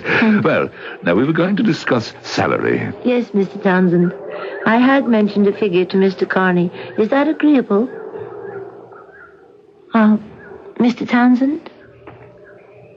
Mr. Townsend? Are you all right? Yes? You said you wanted to discuss my salary. Your salary? Mr. Carney seemed to think... I do believe, Miss Pruitt, that at the moment such a discussion might be premature. But if I'm to start work, I should know. The fact is we do have several other applicants who must be seen. Oh? Yes. Hadn't Mr. Carney told you? No, sir. He probably neglected to. But I was under the impression... The executive secretary actually runs the Martindale Foundation. He or she is responsible for several millions of dollars a year in grants to the arts and sciences. But I've already served in a similar capacity. We would be remiss if we did not screen the largest possible number of eligible candidates. You do understand, don't you, Miss Pruitt? Yes, sir. I understand. I understand that I'm not going to get this job. It's true, isn't it? I only said there are other candidates. That isn't true. Now, Miss Pruitt... Why did you suddenly change your mind? I think I have a right to know. Well, I think you already know. But I don't. Very well, let's leave it at that. But what did I do? Miss Pruitt, I do not see any point in prolonging this discussion.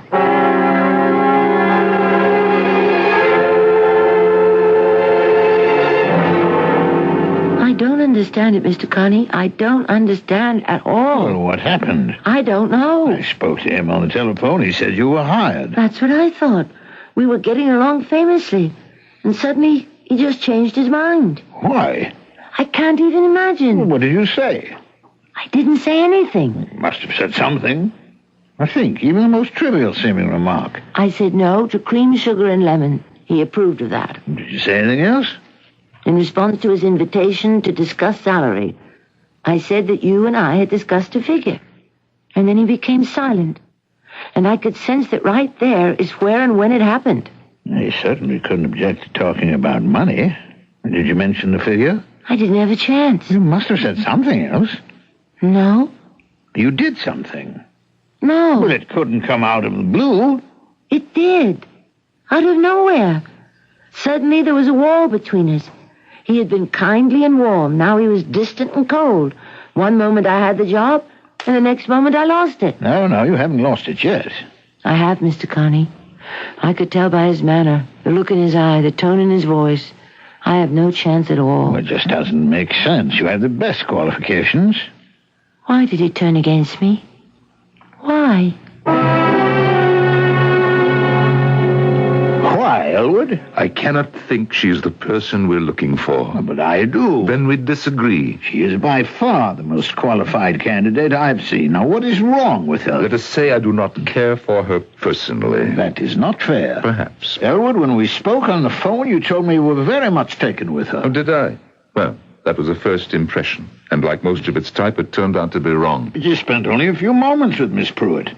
I mean, when did you have a chance or a reason to revise your impression? Paul, what is your interest in her? Interest? You asked me to screen candidates for the job. I only met Miss Pruitt the other day. You still haven't answered my question. I see no reason why she shouldn't be hired. I think you're doing her an injustice. Does it strike you she may be doing me an injustice? I don't see how. Well, you seem to take the position that I am being arbitrary, capricious. And aren't you? No. Now, I decided not to employ her for a very good reason.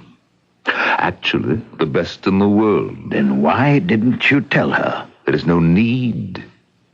She is aware of it. She insists she doesn't have the slightest idea. Oh, does she?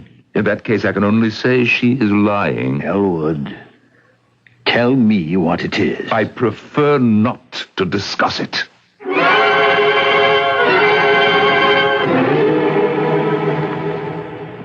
I don't know, Mr. Carney. And Mr. Townsend insists that you do.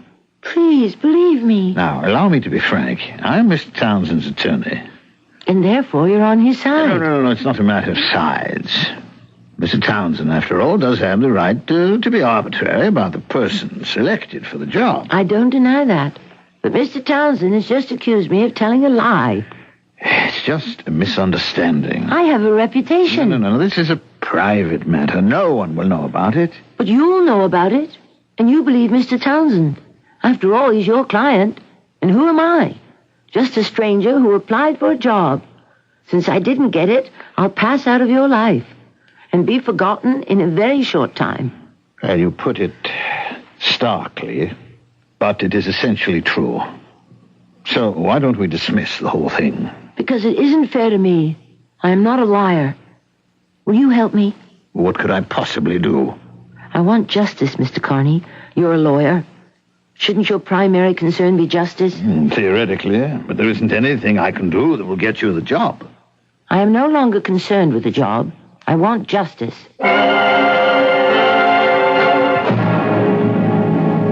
Miss Pruitt, I consented to this meeting against my better judgment. Elwood, judgment, better or worse, should be suspended at this point until we establish the fact. There is only one fact, and it is perfectly obvious. And what is that? Miss Pruitt can tell you.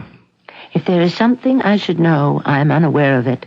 Before you left here, after your interview, you had asked me why I had changed my mind about you.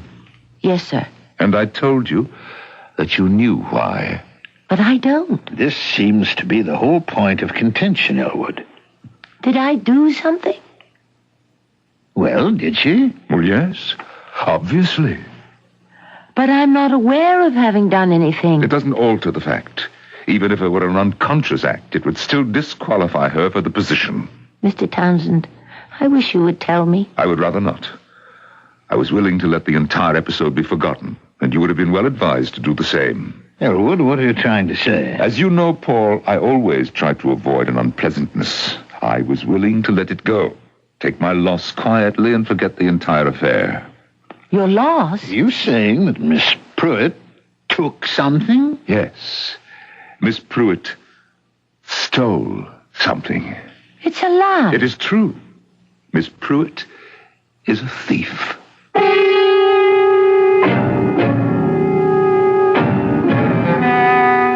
Really? We weren't quite prepared for this one. But if it's true, what did Miss Pruitt steal? Or more to the point, why?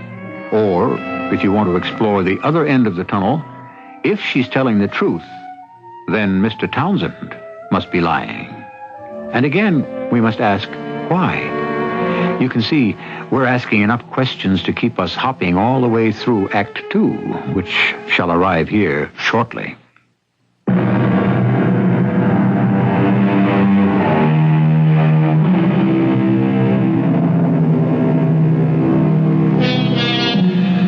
Truth is elusive. Reality is ephemeral. And even illusion is illusory. According to the philosopher, there's practically nothing you can hold on to in this world here below. What happens when two apparently respectable people accuse each other of lying? The obvious answer is that one is wrong and the other is right. But could they both be right? Could they both be wrong? Could they both be both? Mr. Townsend, I am not a thief. Very well, Miss Pruitt. No, it's not very well. Elwood, what did she steal? Listen to what you just said. Do you believe him? Mr. Carney and I have known each other for many years. He knows of my respect, actually of my reverence for the truth. What did I steal? Well, since you intend to brazen it out... I resent that word. Now, look, we've all gone too far to back out now. Suppose you tell us what it is, Elwood. Well? I know what you want, Mr. Carney, to think of me, Miss Pruitt, that I am a rich, influential, capricious man who is using his power to torment you. I couldn't have said it more directly. Actually, I'm trying to protect you. From what? Suppose I acknowledge the fact publicly that you are a thief. It could destroy you. I'm an old man. I don't want to have that on my conscience. I was tempted to do that when I caught you. What did she steal? Nothing. The death disc.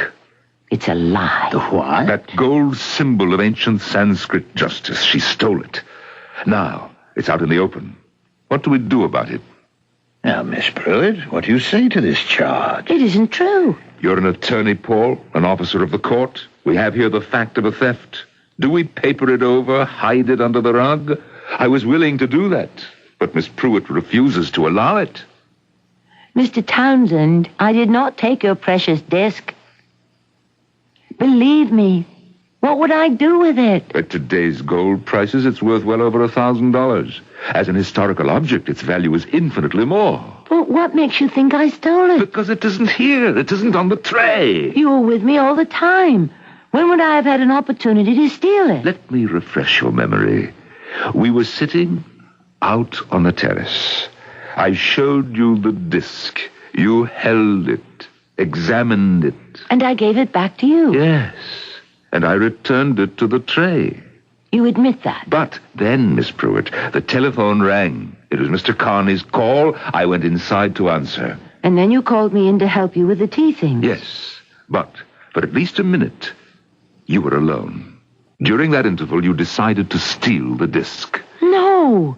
Why would I do that? It was perhaps a sudden, uncontrollable urge. How could I expect to get away with it? It was the smallest, perhaps the most insignificant of all the objects on the tray.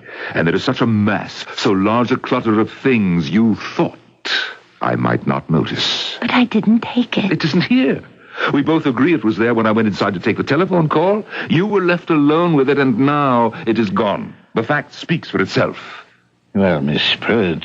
Why are you looking at me like that, Mr. Carney? Well, I'm very sorry. You believe I'm a thief. Suppose we say no more about it. If you say I stole it, then you should call the police.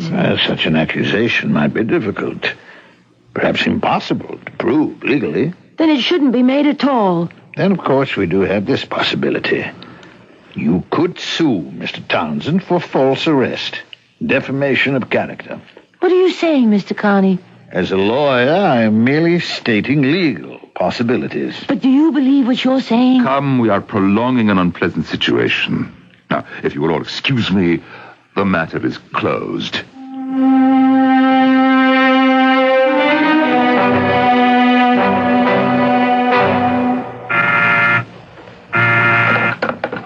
Yes? Oh, no. Get rid of her. Tell her I'm in a meeting. Say I'm out of town. You're here, Mr. Carney, and we both know it. Now, Miss Pruitt. What's going to become of me? Miss Pruitt, you're not getting the job, but surely it isn't the end of the world. It is. For me. A woman with your background, you'll find something somewhere else. You think I'm a thief, don't you? Well, there is no point in raking all that up again. What if I take a position with another foundation? You'll believe, Mr. Townsend will believe, here is a woman who will preside over considerable sums of money, and she's a thief. Now, Miss Pruitt. Can you be comfortable with that knowledge? Will you be able to sit by, silently?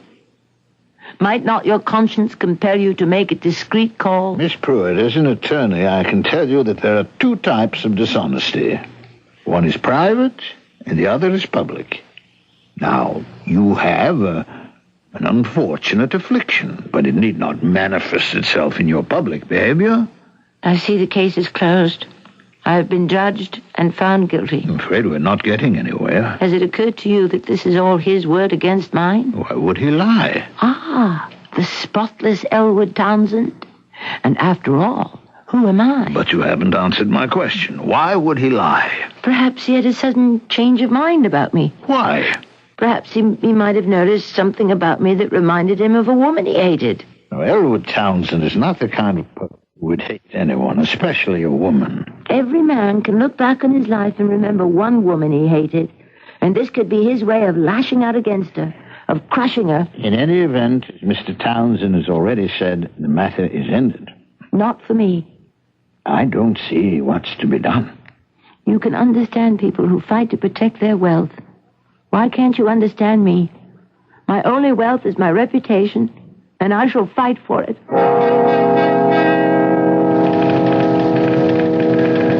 Yeah. Lieutenant Stovall? Joe Stovall, that's me. What can I do for you? I was directed to you. Well, it's going to be your lucky day. What happened? I wish to report a robbery. Mm-hmm. Okay, what's your name and address? Selma Pruitt. I live at 7648 South Crescent in Lawrence. Oh, that's a nice neighborhood. Low crime area, too. Why didn't you report it to the local precinct? That's not where the robbery happened. It took place in the home of Mr. Elwood Townsend on Lookout Point. Mr. Townsend, hmm? And what was stolen? A death disc. A what? It's an ancient artifact. Anyhow, it's a disc about the size of a 10-cent piece. A bit thicker. Weighs a few ounces. It's made of gold. Uh-huh. Approximate time of robbery? 10 o'clock this morning. It was removed from a tray of similar objects that was resting on a table on Mr. Townsend's terrace. Only that one piece stolen? Yes. Why? I don't know. You know how it could have happened? No. Any suspects? Yes. There's one. Who's that? Me. I'm suspected by Mr. Townsend of stealing that disc. Wait a minute. Now, let me get organized here. I was under the impression you were an employee of Mr. Townsend's. You were coming here to report a robbery. Now it turns out... Look, why would you want to come here and tell me that you're suspected of committing a crime? Because Mr. Townsend refuses to accuse me. Oh. Yeah. Yeah. Look, would you excuse me for just 1 minute? I just remembered that I have to deliver these papers to the inspector. I'll be right back. No, Lieutenant. So what you're saying, Mr. Townsend, is that nothing was stolen. That is correct. And this lady isn't telling the truth. Well, why should she do a thing like that? I'm sure I don't know, Lieutenant. Yeah. Okay, look, I'm sorry I bothered you. No, it's quite all right. Goodbye, sir. I gotta start shaping up. I must be getting old and sloppy. I should have spotted her for a nut the minute she walked in. Well, yeah, Miss Pruitt, we're going to look into it. And I want to thank you for reporting the matter to your police department. What are you going to look into? Well, the case, naturally. You don't believe me. Oh, no, You were probably in touch with Mr. Townsend, or his attorney, Mr. Carney. Miss Pruitt, Mr. Townsend says that there was no robbery. But that isn't true. Now, look. I like you. Please, Lieutenant. I mean, you're my type. Don't get angry. I mean, you're nice, you're quiet, and you radiate a lot of, well, call it class. Lieutenant, I refuse Take my advice, lady. Back off it. Back off what? Whatever it is. You could get into trouble. I mean, actually, if I were a cop who operated by the book, you'd be in trouble now. What kind of trouble? Lady, it's against the law to make a false report of a crime. But the man accused me of a theft. How could he accuse you of theft if there wasn't any theft committed? I don't know. It's crazy. That's all I can say. It's crazy. You know something? You know, sometimes things just don't go too well. So, you know, maybe you begin to imagine... No. No. What do you say to a cup of coffee, huh? I mean, we got a guy here. He's not such a great cop, but we keep him because he makes such terrific coffee. How about it? Huh? No, thank you. Look, whatever it is, forget it, huh? He's not worth it. Thank you, Lieutenant. Thank you. Goodbye. Sure. Anytime.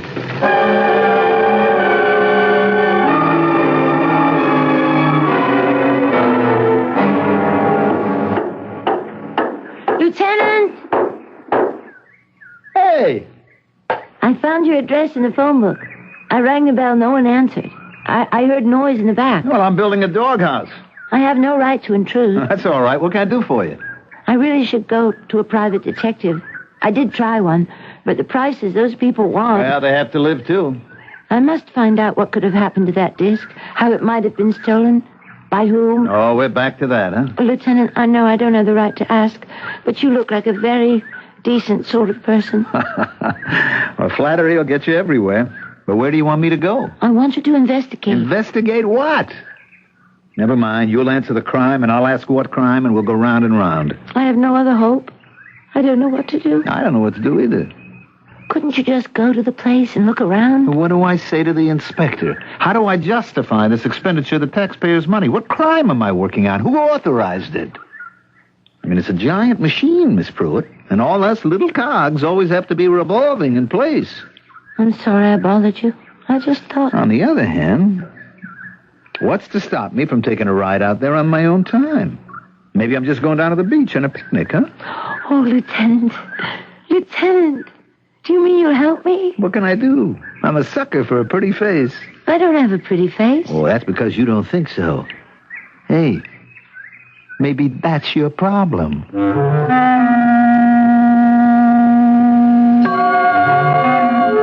It could very well be her most serious problem.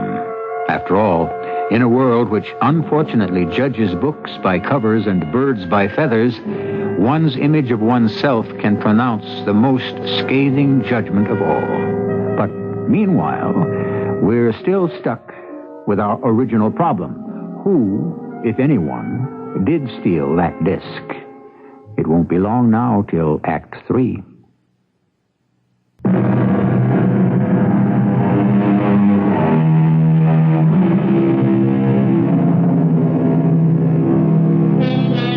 We have to concern ourselves with the basics.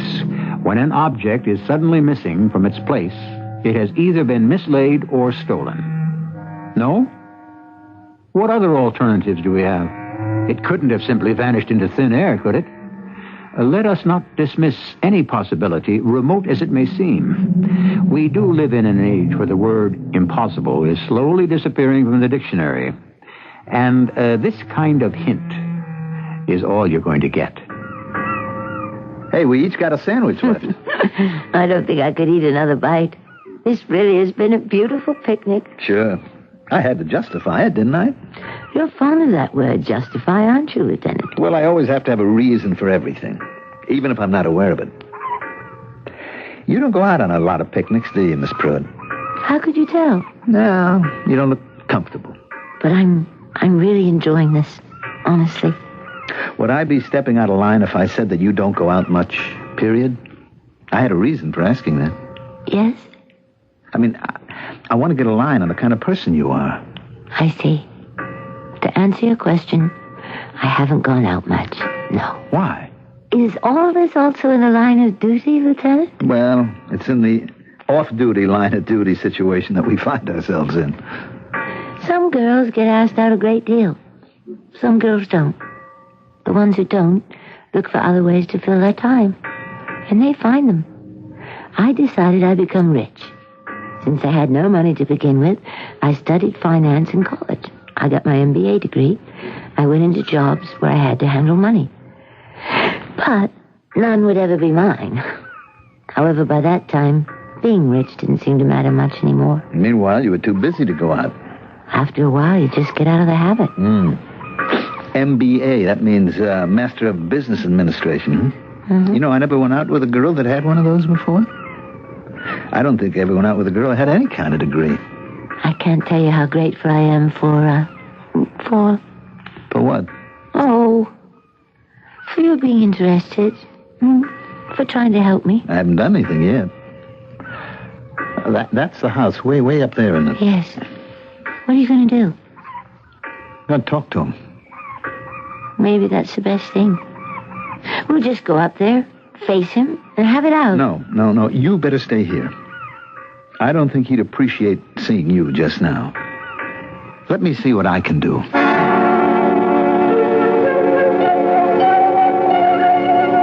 I'm Lieutenant Stovall. Yes, we spoke on the telephone. Won't you come in? Thank you. Look, before we begin, I have no legal right to be here. I beg your pardon. I mean, you can ask me to leave and I'd have to go.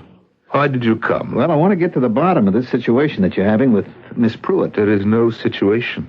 The woman applied for a job. I decided not to hire her, and she decided to spin this matter out of whole cloth. Now, look, I said I was here on my own time, so anything you say to me is off the record. Lieutenant, I have no wish to discuss it further. You don't have to say a word. Just listen to me. Now, this room leads to a terrace. May I see the terrace? Thank you. Okay. Now, the two of you are sitting out here looking at the objects on a tray. One of them is that disc. Okay. You go back into the house. I don't know, for a minute, maybe a little more. She's alone with the tray. Then you call her inside. Now, nobody is out here. Could somebody have sneaked up here and stolen it? No. This terrace projects out of the mountainside. The only access is through the living room of the house, and the intruder would have to get by both of you, right? Yes. Okay. Both of you now go back outside, and you notice that that thing is gone from the tray. She's the only one who could have taken it. Now, why didn't you face her with that, Mr. Townsend? Is this off the record? Lieutenant, I said I do not care to discuss it. If she stole it, and how else can we account for it? I mean, it's gone. Then she's in trouble. No. She will not be accused of any crime. No. Her trouble is deeper than that. This lady steals without knowing it. I'm sorry. Mr. Townsend, look, you're the trustee of the Martindale Foundation, the purpose of which is to help people. Now, she's a person that needs help. Why didn't you accuse her then and there? I simply cannot face unpleasant confrontations. I have neither the heart nor the stomach for it. That's wrong, I suppose, but since she was eminently qualified for the job and Mr. Conley was tremendously impressed, at that point I had to tell her why. And at that point, hadn't it become a matter for the police? But we could no longer prove it. She'd had ample opportunity to dispose of the disc or hide it. Mr. Townsend, you may have had your personal feelings, but you also have your duties as a citizen. Now, just a moment, Lieutenant. A crime was committed in your presence. You deliberately closed your eyes to it. Now, had you held her for the police, we would have found the evidence on her person. Well, I did not want her to go to prison. She'd have been forced to face up to basic facts, and she'd have been sent away to a place where she could be helped. Well, I'm sorry. Perhaps you're right. Well, will you help her now? How? She needs treatment. It'll cost. I understand. But if she is so thoroughly convinced of her innocence, how can she be convinced of treatment?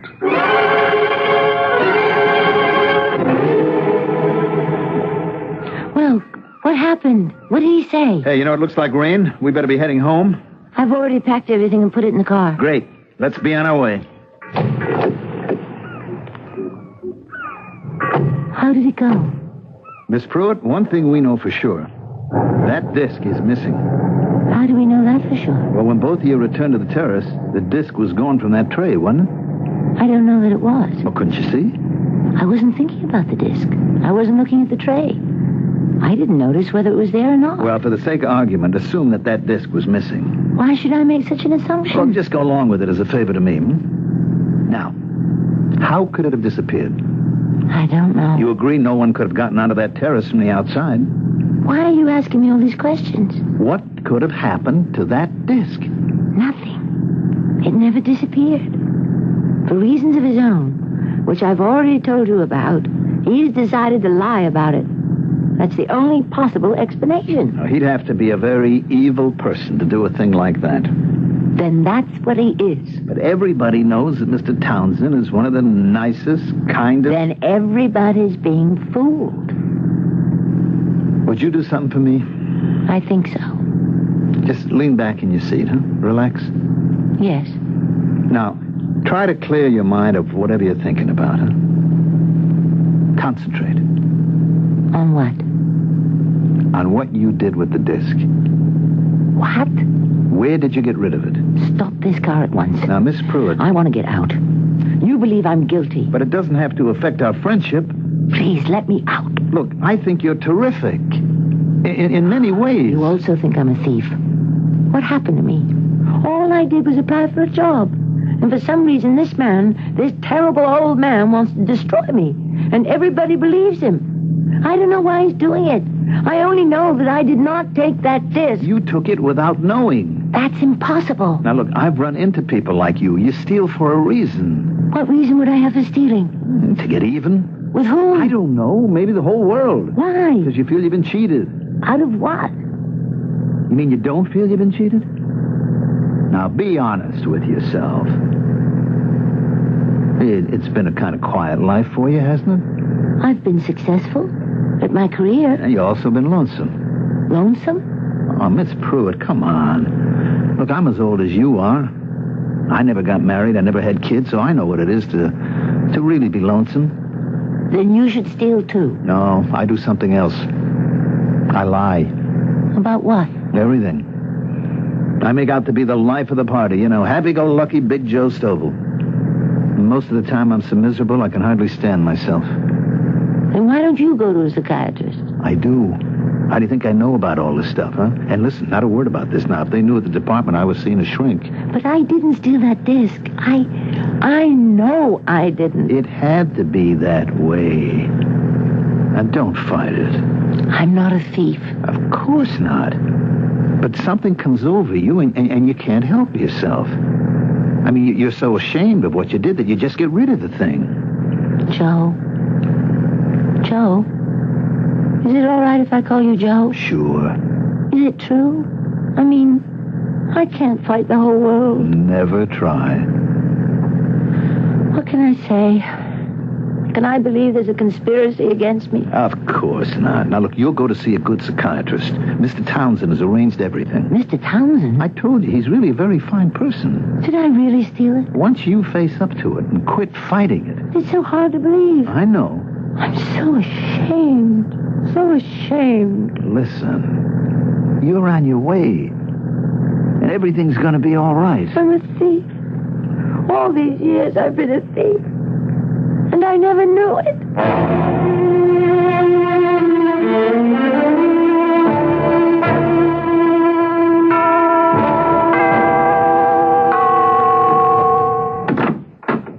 Are you Mr. Townsend? Yes? Mr. Aspinwall at the museum suggested I call on you. My name is Glover.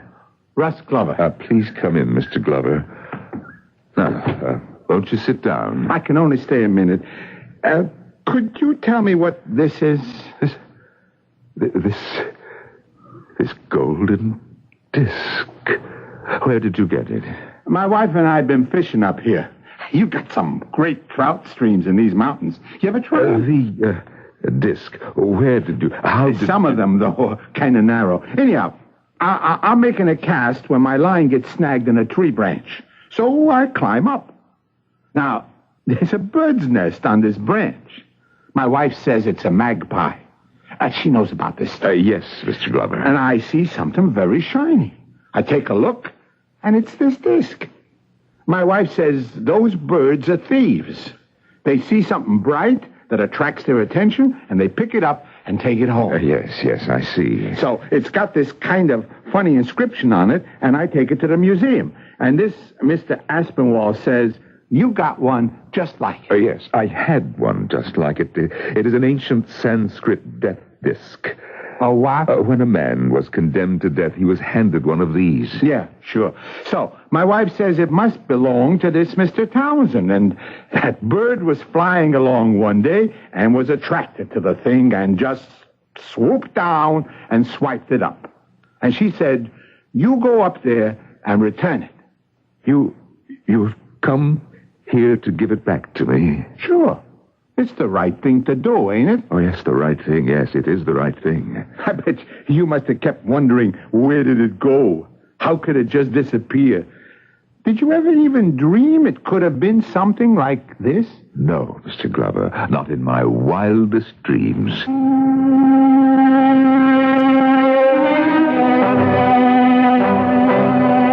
May I come in, Miss Pruitt? Oh, yes. How have you been? How? I'm not sure. I'm not sure of anything anymore. I've been to see Dr. Rosensteel, and I'm more confused than ever. Everyone tries to convince me that I stole your disc, because it's the only answer. And so sometimes I accept it. Sometimes I don't. I can't. I just don't know what's going to become of me. Well, you could take the job at Martindale. I understand. Dr. Rosensteel must have convinced you to employ me as part of my therapy. No, you can never trust me. Miss Pruitt, I'm offering you this job as part of my therapy. Because right now, I don't believe I can ever trust myself again. I always saw myself as a kind and wise sort of person. I see now that I've been insensitive, Afraid of reality, frightened of life. Please, Miss Pruitt, forgive me. Mr. Townsend, sit down. You don't look well. I don't feel well, but it's all right. I deserve it. Miss Pruitt, never again in your life ever be swayed from what you know is the truth. Fight the world, even if you have to fight alone. Say you forgive me. Yes. Yes, I forgive you. You did not steal that disc. I knew I didn't. Yes, I always knew it. Rejoice in your vindication. It is a precious moment for you. Who did steal that disc? Who? A little birdie, Miss Pruitt. A little birdie.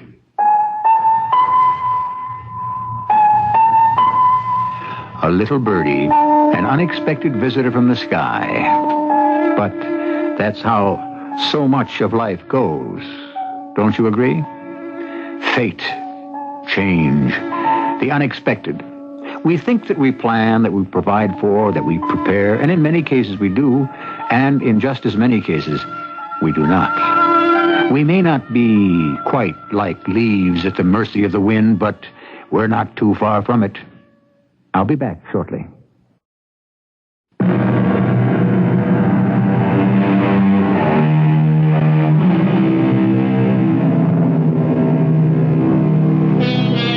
What do you do when suddenly you are forced by public opinion to doubt the evidence of your own five senses? When the wind blows, the tree sways, doesn't it?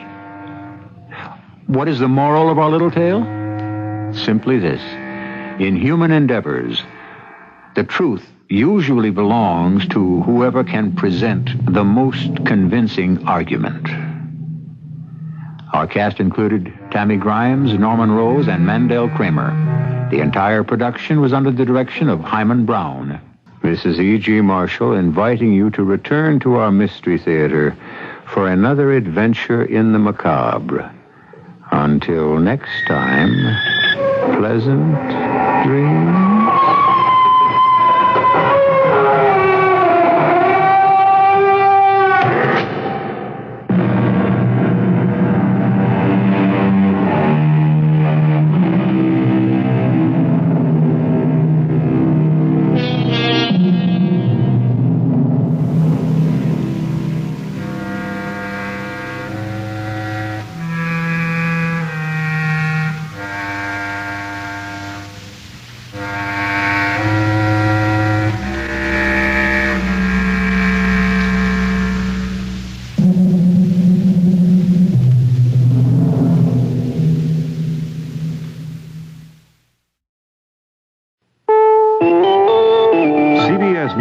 Trouble has broken out in Orlando, Florida for the second night in a row. This is Doug Poling reporting on the CBS radio network. Disturbances developed Wednesday evening in an area of downtown Orlando where similar incidents had occurred the night before. A report from Dave Elliott of Orlando station WKIS. Looting and rock and bottle throwing has again erupted in a predominantly black neighborhood of West Orlando. Glass-strewn streets have been cleared by police who have set up roadblocks around a 20-block area.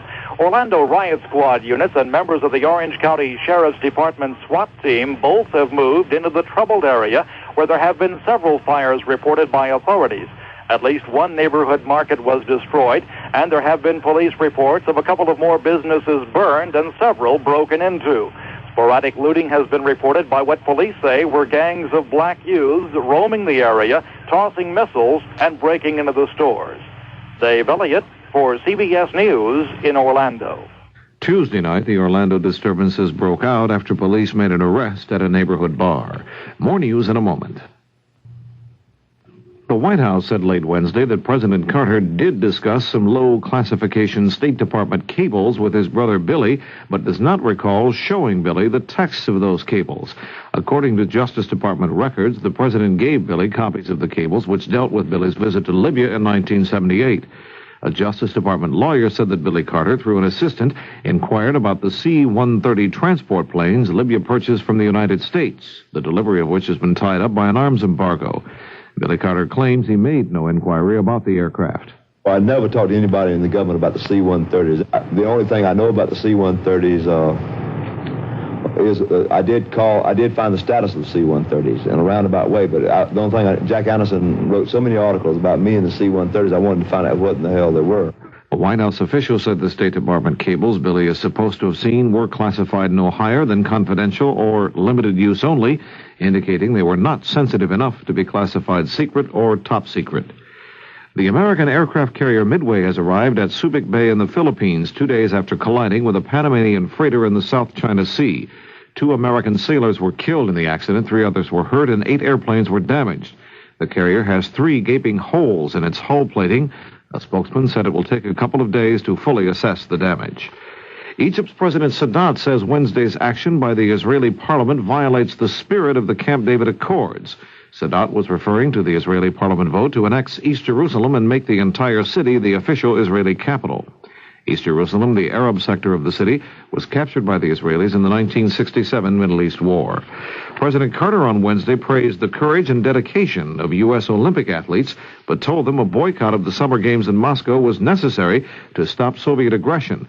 The president spoke to about 500 athletes on the steps of the Capitol. The Olympians were given special gold medals. The government's barometer of future economic activity showed some improvement in the month of June for the first time in a year, indicating the recession is starting to bottom out. A 35-year-old marathoner arrived at New York City Hall on Wednesday, claiming a record for running across the country. Jay Birmingham of Jacksonville, Florida, said he made it from Los Angeles to New York in 71 days, 22 hours, and 59 minutes. The journey is just under 3,000 miles. Birmingham says he made the run without the help of support vehicles and attending personnel. He also said he averaged 7 to 9 hours of running each day and slept in motels or in private homes along the way. This is Doug Poling, CBS News.